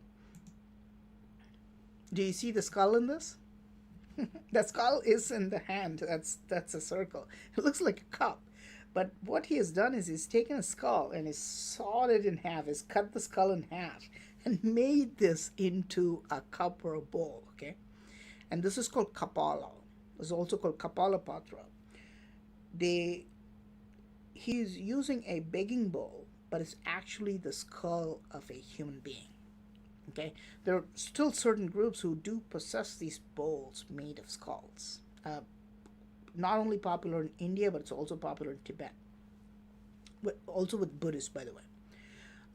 There are specific groups. They're called Kapalikas, very similar to Agoris, but they have their own codes and they have to live by begging, and because they're modeled after Bhikshatana, the divine beggar, and they use these begging bowls made of skulls. So what you see there is it's not a it's not a cup, okay, but it's a skull. Again, you can see Lord Shiva holding a cup. It's not a cup; it's a skull. It's called the Kapala. We're not going to go into the other connections to other civilizations. If you have some familiarity with Jewish literature, you might understand, the connection between Kabbalah and something related, but it's all interconnected. Okay, but again, you can see that Lord Shiva is using a skull, right? So let me show you.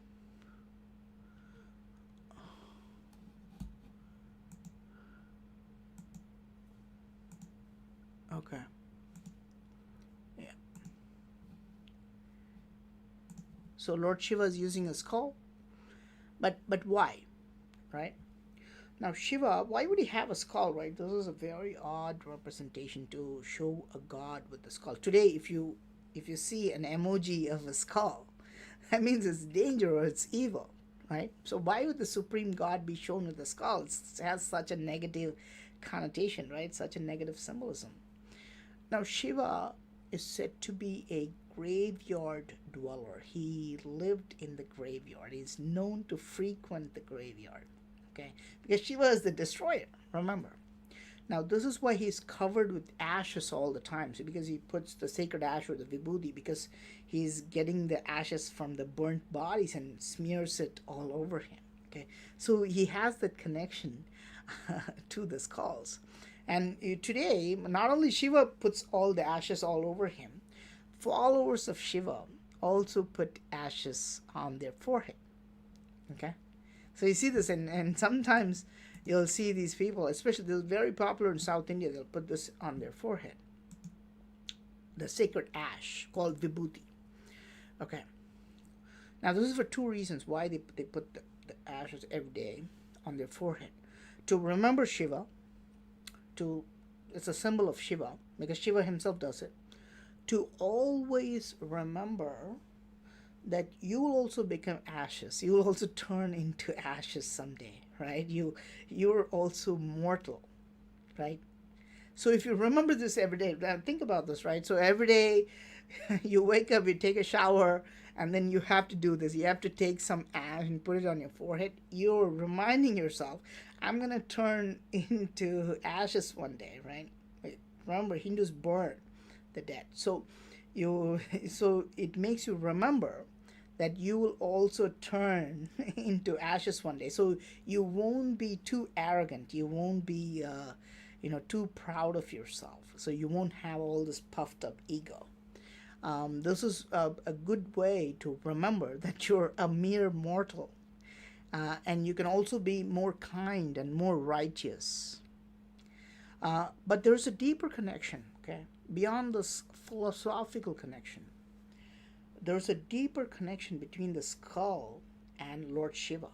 Now, let me show you this ancient carving. I see that. I think I kind of messed this up, guys. I'm sorry. Okay, because I don't know why I'm showing you only just the head of Shiva. Yeah, I don't know if I can move it. It's a little bit weird to show you. Maybe I think I messed this up. Maybe I can move this up. Maybe not. But anyway, you can see Shiva holding a skull. Okay, um, Shiva's holding a skull, but not as a bowl or a cup. Okay, Shiva's holding a skull, and he has stuck the skull to a pole, and he's holding it like a like a totem pole or something like that. And it gets even more strange, okay? Because there's a snake, right? So because there's a snake, and that snake is going in one of the holes of the skull and is coming out through the other hole. Okay, it's a very strange depiction of Lord Shiva. This is there are forms of Lord Shiva showing skulls like this. Okay, at least now you can see the better view. Okay, I'm sorry, guys. So, she, you can see Shiva's holding a skull, and there's a snake going in the skull. Maybe you think this is a one-time thing, right? Maybe you think this is just the sculptor's imagination. Okay. Now, why is Shiva portrayed like this, right? But it's not a one-time thing. Okay? Uh oh. No, now we're gonna see all the pictures messed up, I think. Yeah, perfect. So here again, you can see Shiva holding another skull. Now the skull is highly stylized, but you can see the snake going into the holes of the skull, right? So the eyes and ears and all that stuff, snake coming through. It's very, very intriguing depiction. Okay, there are specific forms of Shiva called Bhairavas, and they're shown with full skulls and snakes. Okay, they're not shown as with the bowls. They're shown with skulls and snakes. Okay, this is a symbol related to alchemy. In ancient times, alchemists used snake venom in skulls. Indian alchemists did this. Okay, I don't know if European and Middle Eastern alchemists did this, but I know that Indian alchemists used to have snake venom in the skulls, and they used it for healing purposes. And it's also said they could create gold, obviously, but in ancient times they used to have these skulls, and they would make the cobras crawl into the skulls and release their venom in the skulls. This is a that is a connection, and it's an alchemical symbol. Okay, to this avatar of Shiva. Now let me show you another one. Okay, let me show you this one. Okay, now you can see this avatar of Shiva. You've already seen the third eye of Shiva, and you can see that Shiva has this kind of this very mysterious, mystic smile. But we are focusing on Shiva's earrings. Did you notice that Shiva has the left earring looks different from the right earring?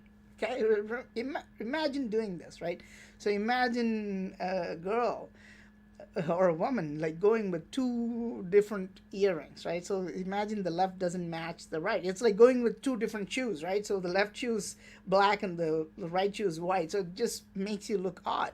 But ancient carvings of Shiva always show this. People don't pay attention to this detail, and this is a very, very strange detail. Again, this statue that I'm showing you is a statue that is at least 800 years old. And you can see that the left, like his right earring to our left, right, our left side, it looks long, like an eardrop. There's a name for this called Makara Kundala, okay, by the way. And on the other side, it looks like a regular earring. It looks round. So, and you may think, oh, this just like the sculptor just wanted to create this. No, look at this.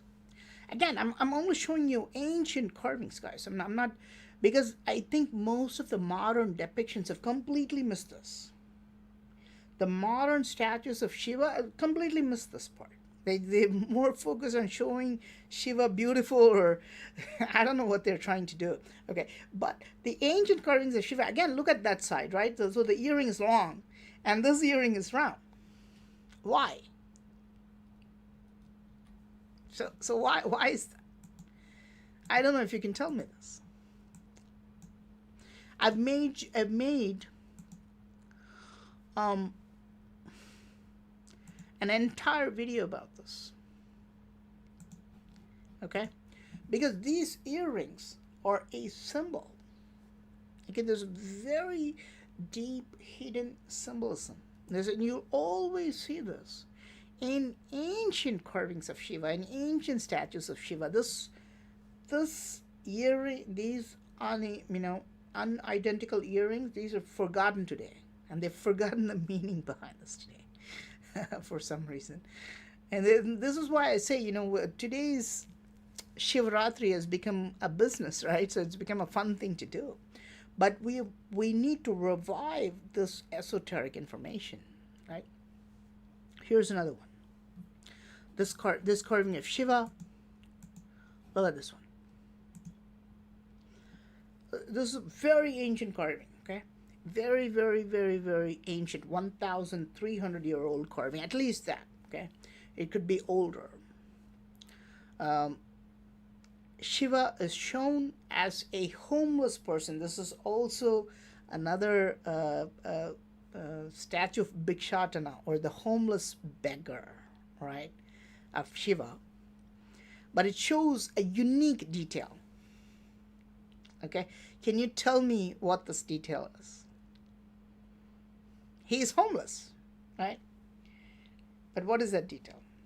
That doesn't fit there. He doesn't even have clothes, right? He's barely clothed.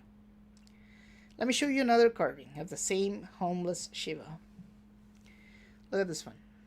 Again,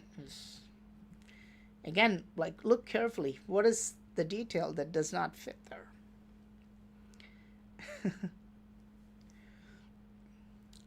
His shoes. His shoes. Look at this, right? He doesn't even have clothes. He doesn't have any money. He's homeless. But look at his shoes. He's wearing these high-heeled shoes, right? At least in this picture, he's just got those heels. But look at this one. He has these air shoes, right? Today, I think we can buy Nike or Jordan or something, and then they have this like big soles, right, with air in between for the cushion. Have you seen that one? Air shoes, I think they call them, right? why do we see this detail where you see that his sole is that thick, right? And there's even air between them, and she was wearing these shoes even though he doesn't even have clothes, right? He's a mendicant, he's a beggar, he's homeless. Why is this fanciful detail shown? Think about it. Why is Shiva shown with his large shoes, right? Very, and you can say, okay, so this just Praveen is just, he's good at asking questions, right? Sometimes I don't want to tell you everything, right? Because you want to think and meditate and understand this. But this one I can tell you, because I want to tell you a few things. Now, according to ancient texts, whatever touches Shiva's feet will attain salvation and enlightenment. His feet is very sacred. So whatever he touches, that will attain enlightenment, will get the blessings and go to heaven. So even dark souls will attain enlightenment if they get touched by Shiva's feet. Okay? Now this is why you'll see that Shiva is always wearing shoes. Always. Right? Shiva's never bare feet, right? But there are exceptions to this, right? So because why? Right? I hope I at least answered some of your questions, guys. I don't want to be the guy who just asks you questions. But this is the answer for this. This is the meaning behind this. Whatever Shiva's feet touches, any living thing, it can be a worm, and it will attain enlightenment. Now, Shiva doesn't want to accidentally do this, right?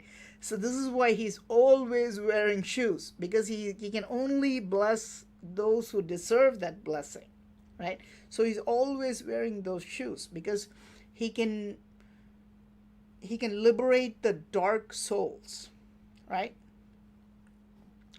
But if he's not wearing shoes, where will he put his feet? Right? Think about this, right? I've shown you this in the same video. I've shown you Shiva bare feet. What was he standing on? It's a good question. Think about it. Was he ever standing on the ground? Bare feet? Think about it. Does Shiva ever put his bare feet on the ground? In ancient carvings, let me show you. Probably, I'll show you.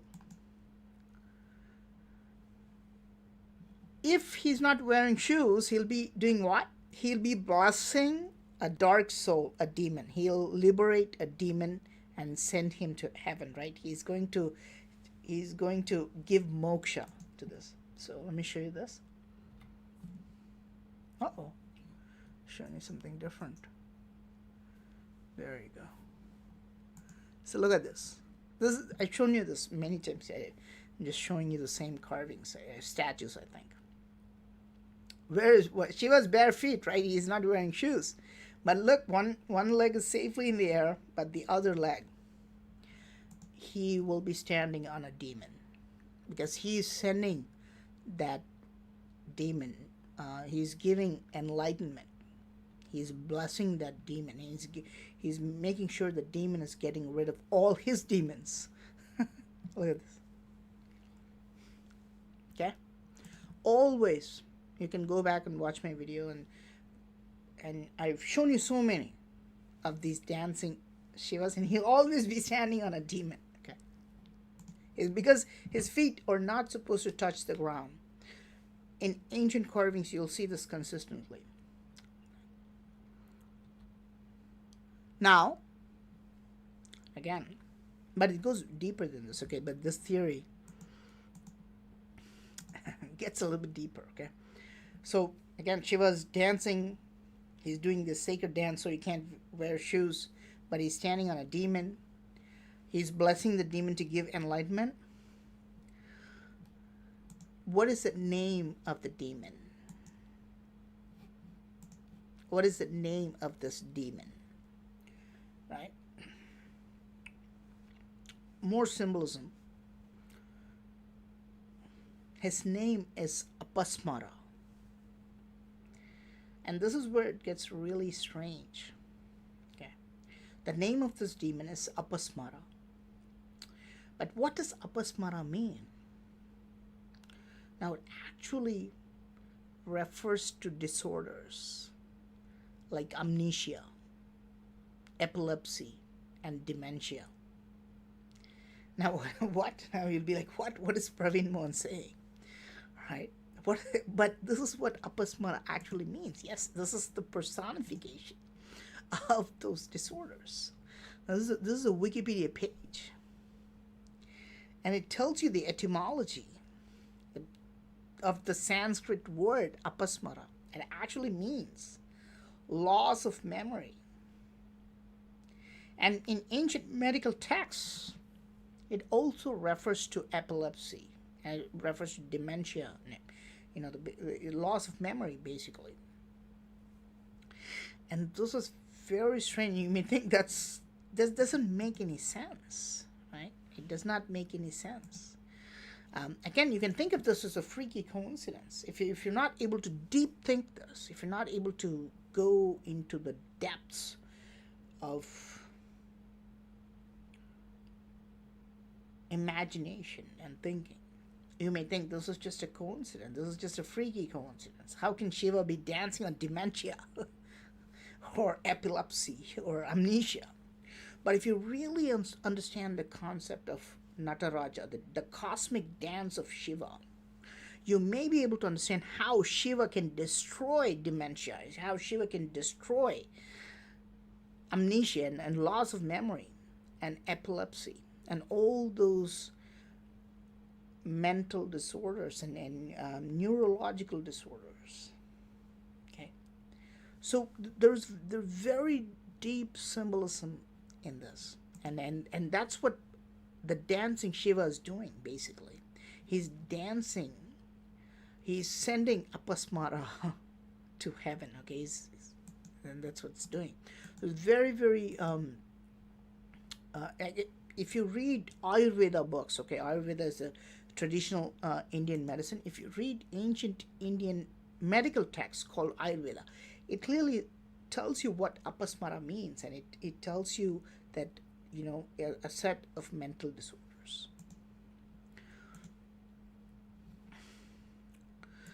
All these symbols, all these symbolisms are just forgotten today. So remember what we started with. We started with the skull, and then we went to the earrings, and then we we went to Shiva's feet, right, his shoes, and that is leading us to mental disorders. And you see all these symbols, and we're only touching the tip of the iceberg. Okay, this is just the tip of the iceberg because there's so much of information hidden in Shiva. Okay, there's a lot of very, very advanced information hidden in these symbols. Okay, but modern humans do not pay attention to this. For example, now Shiva is always shown wearing naga, right? Shiva's in his neck or on top of him, or and I showed you from his hand or in his waist. He'll always be shown with a snake, and Garuda or the eagle is always shown with Vishnu. Vishnu is shown always with Garuda, the eagle. And remember, the snake and the eagle are polar opposites, right? They've been enemies for life, right? Forever, I think. So there's very deep symbolism in this. The hidden details are just so much in this, okay? But we don't pay attention to this. This is not a coincidence that Shiva is shown with the snake and Vishnu is shown with the eagle. Okay? Now, I'll show you this one. Look at this. Shiva, what's on Shiva's head? The crescent moon, right? So the moon. And what's on Vishnu's head? The sun. Okay? Now, of course, this is why Shiva is called Chandrasekhara, which means the one who has the moon, and Vishnu is called Surya Narayana, which means the god who has a sun. And again, this is not a coincidence; it's very symbolic.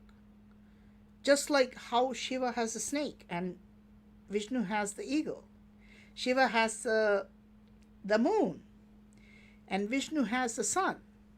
Okay, so think about this. And we have completely forgotten these symbolisms today. Very, very, very, very interesting details. Okay, now we're gonna. So I hope you understand that what you see is just the tip of the iceberg. Okay, and it would be of great value to you. Remember this, and you don't want to take the new carvings or new statues or whatever, right? Just forget about them, because today everything has become emotional or social or religious detail. Let's go back to the ancient times and look at these carvings and statues where they had so much information. You can just take one ancient carving of Shiva, and if you try to decode all the details, what is he wearing on his head, what does the moon mean, what does the snake mean, what does the earrings mean, and so on and so forth, you will realize there's a wealth of information there. Okay, now I'm going to show you, and of course you can understand, you can go to an elevated spiritual state by focusing on Shiva, because whether it's consciously or unconsciously. We've been talking for hours about Shiva, and you've been listening to hours about Shiva. This is a great thing. And then we're going deep into all the various aspects of Shiva, which is the which is the real meaning of devotion. So let's talk about the greatest devotees of Shiva, right? What have people given to Lord Shiva? Now, during the course of a few thousand years, right, we have some of the most loyal followers of Shiva. They were ready to give anything and everything, right? So let's look at some of the greatest devotees, right? Let's look at this one. This one is my favorite. Do you know the name of this person? And then what is he doing? When I was a child, I would read him about him almost every day. And today, I don't think they even have carvings of him in the modern temples, right? Because it's taboo, right? We're talking about the greatest devotees of Shiva, and I'm telling you that this person is the greatest devotee of Shiva. And what is he doing? He is stomping on the lingam. He's putting his leg on the lingam, guys. Imagine somebody doing this today. There would be riots today, okay? Right? But this is the greatest devotee of Shiva, and he's putting his leg, right? Actually, according to some ancient text, he was wearing shoes or sandals, and then he put this on the lingam, okay? And he is still considered the greatest devotee of Shiva. And his name is Kannappa, okay? He was a hunter who did not know any rituals, and he just happened to fall in love with a lingam he finds in the jungle. He finds a temple in the jungle, and he falls in love with it. And he starts doing, he used to cut the meat he would hunt, and he would give it to the lingam. Okay, so Lord Shiva decides to test him, right? So there are eyes on the lingam, right? And one of the eyes, it starts to bleed. So Kannappa actually plucked out his own eye and placed it on the lingam. And this is what it is showing here. You can see him taking his eye out, right? He's taking an arrowhead actually, and he's taking his eye out, right? Because he's going to put it on the lingam. And he already does this once, right? So there are two eyes on the lingam, and then like one of the eyes starts bleeding. So Kannappa plucks out his own eye and then puts it on the lingam, right? But Shiva wanted to test him more, so the other eye of the lingam also started to bleed. So Kannappa started to pluck his other eye out. But think about this, right? So after he takes out his second eye, how will he locate the eye on the lingam, right? Because he'll be completely blind, right? So how will he know where to put the second eye? So to mark the position of the eye on the lingam, he puts his feet on the lingam. Okay, so to just mark it, because that's where he's going to put the second eye, and he knows he's going to become blind. But when he tried to take the eye out, Shiva's hand came out of the lingam and then stopped him. And that's what you see in this carving. Okay? So you can see the hand coming out of the lingam and then holding the hunter's hand. Okay? Listen, look at this. Very, very famous story in South India. It's very famous. In some parts it's called Kannappa, Vedara Kannappa, Bedara Kannappa, etc. Very famous story. And then you can see him putting his leg on it and trying to pluck his eye out. And then you can see the hand coming out of the lingam and then stopping him. And then, of course, God Shiva gave him both the eyes and, you know, kind of, gave him the blessings and all that stuff. So this is he's considered one of the best um, devotees of Shiva. He did not know, and of course, this is the world's very first eye donation. Okay, eye transplant or whatever. In its most primitive form, you'd say this is the world's very first eye transplant that happened many centuries ago in ancient India. He got the divine blessings of Shiva, even though he did not know any rituals or texts. Okay, just pure devotion to Shiva is enough to attain enlightenment, especially on Mahashivratri. Okay, so let me show you. Of course, you see the greatest devotee of Shiva. Maybe, maybe he has competition. Look at this curve. Let's see if you can decode this. Now, what do you see here, right? So you can see Shiva and Shakti sitting on the left, but what's on the left side, okay? But what's on the right side, right? Is this person standing upside down? See, the head is on the ground and the hands are also on the ground, right? And the legs are in the air.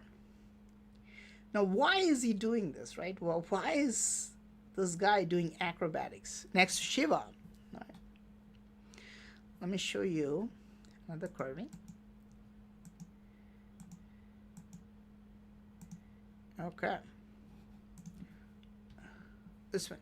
Again, it shows this guy is standing upside down, okay? This carving is almost gone. He's surrounded by animals and ghosts of wild animals, but he's still walking upside down. Now, where is he going, right? Very interesting story, guys.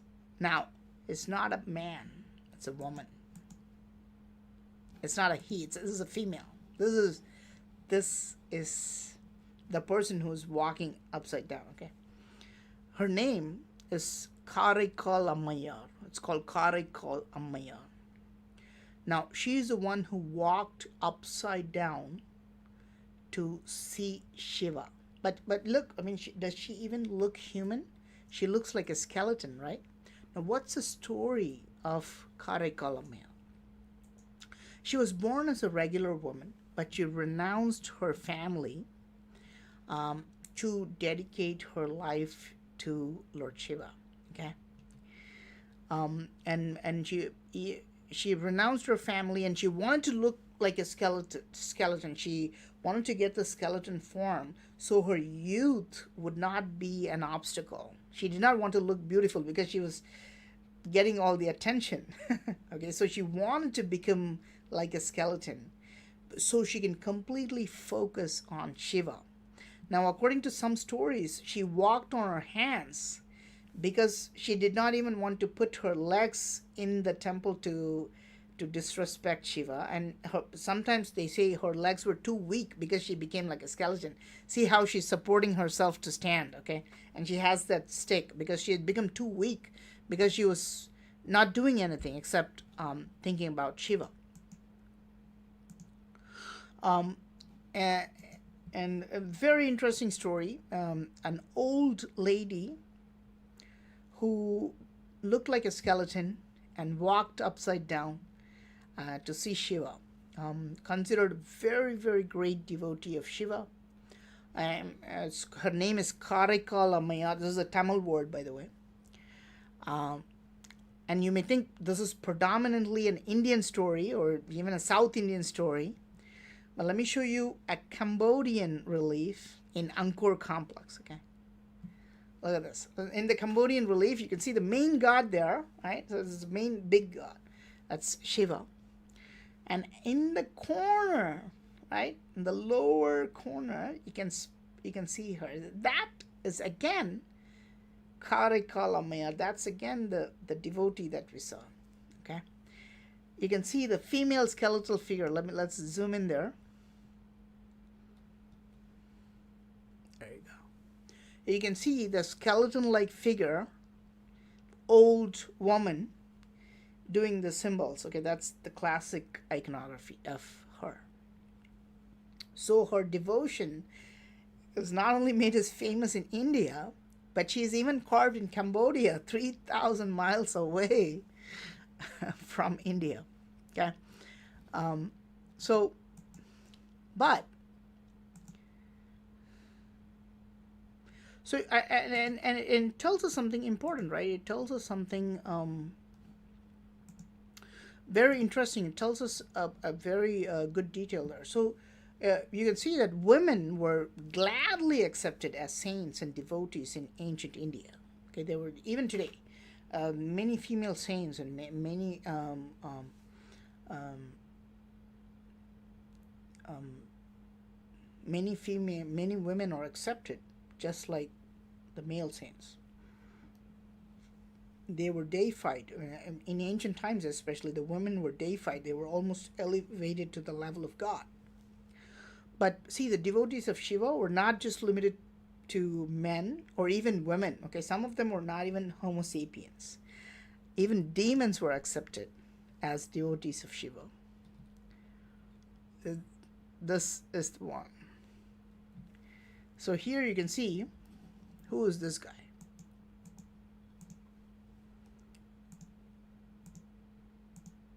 Right? Who's this guy? The greatest devotee of Shiva, arguably. He's so great, he's shown larger than Shiva. See, the guy underneath who is having this hand like this, that is not Shiva. Shiva is actually shown on top, he's small. And this guy is shown large. Okay? He's shown larger than Shiva and Shakti, and he's considered one of the greatest devotees of Shiva. He's so powerful, he even tried to lift Mount Kailash, where Shiva was residing. And he's not even human. He's a demon with 10 heads. Now, who is he? He's Ravana, the king of demons. And Ravana is also known to be a great devotee of Shiva. Now, in this one, this is actually, it's not really that ancient. This is a stucco a figure. Now, Ravana is shown with 10 heads, and again, he's on top. You can see Shiva, but what does he have in his hands? Look carefully. He has something strange in his hand, right? Ravana has made a stringed instrument. Okay, so Ravana has made a veena, a musical instrument, using his own head and his nerves and tendons and veins as strings. Okay, so he has chopped off one of his heads, and then he's made a veena with his own body, and he's playing that instrument to please Shiva. Okay, so that is how dedicated Ravana was about his devotion to Lord Shiva. He was willing to give everything to Lord Shiva. Okay. Here's one. This one is actually found in the Kailasa temple at Ellora Caves. Okay. Now you can see very, very strange depiction. You can see Lord Shiva is in the form of a lingam, and around this lingam you will see 9 heads. And these are the 9 heads of Ravana. And then at the bottom, if you look carefully, again, this carving has seen a lot of destruction and time and natural erosion and corrosion as well. But you can see Ravana in this position as though he wants to take out the last head too. Okay, so because he is basically, see, a lot of people will offer flowers to the lingams, right? Ravana is giving heads. And that's how devoted he was, and he's going to take out the last head too. And what happens next is really interesting. So Ravana is giving everything, and this is why he is also known as the greatest devotee of Lord Shiva. Let me show you this one.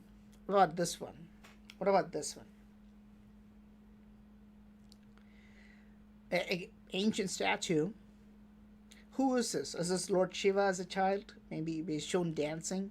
Maybe it's Lord Krishna. No, this is a child by the name of Sambandar.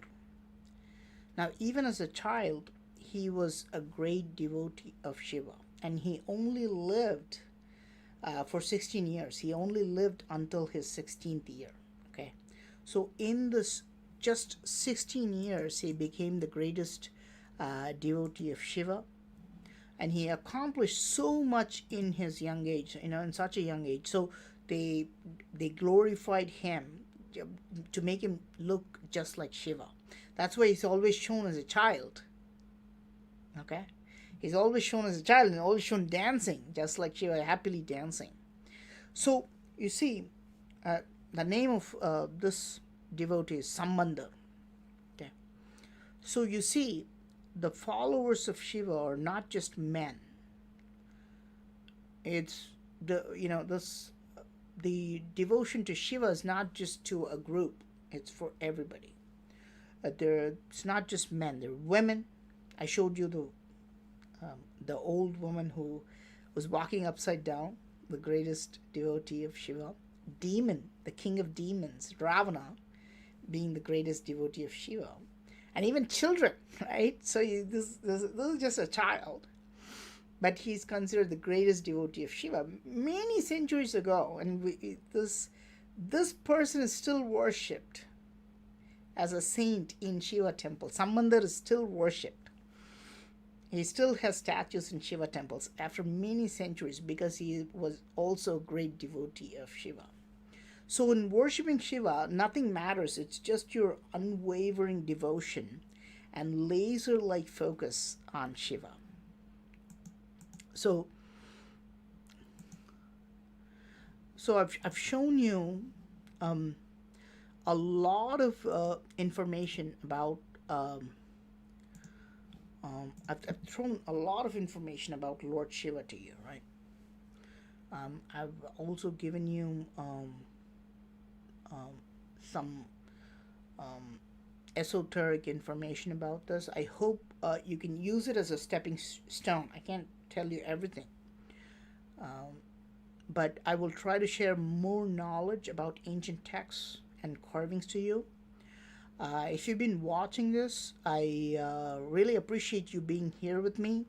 Normally, people would be sleeping, or even if you celebrate Shivratri, or if you're awake, you'd be dancing or singing, or you'd watch somebody dancing or singing, or you'd have an emotional gathering, or you'd have a social gathering. Um, but I wanted to make this into an intellectual night, um, where we talk about ancient mysteries of Shiva. Um, I've shown you some of the strangest lingams in the world. I've shown you this ice lingam that you see here. I've shown you crystal lingams. I've shown you emerald lingams. I've shown you underwater lingams. I've shown you the three rahasyas. I've shown you the Marakata lingam, which is the emerald lingam, and what they were trying to do with it. I've shown you the greatest devotees of Lord Shiva. I've shown you the best avatars of Lord Shiva, how Shiva used chakra in one avatar. And I've also decoded some of the secret symbols, the third eye, the earrings, the skull, and I've also shown you um, the Nagas, the connection between Naga and Shiva, the connection between snake and Shiva. Um, so I hope that this was valuable to you because you could see that the Shiva is on top of the lingam. Um, if you show the lingam, the snake is on top of the lingam. And if you show the dancing Shiva, the snake is coming from his hand and so on. this is something for you to think about, okay? Because you can, if you delve deep into this, you may be able to understand more about this. I hope this was valuable to you. I certainly hope that at least some of this information, if not all of it, was not known to you. I wanted to show you the unseen, unheard secrets of Shiva. Okay, um, this is why I call this video "The Secrets of Shivratri," because on Mahashivratri, which only happens once a year, I wanted to tell you all the esoteric information about Lord Shiva. I hope you like this video. I am Praveen Mohan. Thanks a lot for watching. Don't forget to subscribe. I'll talk to you soon. Bye.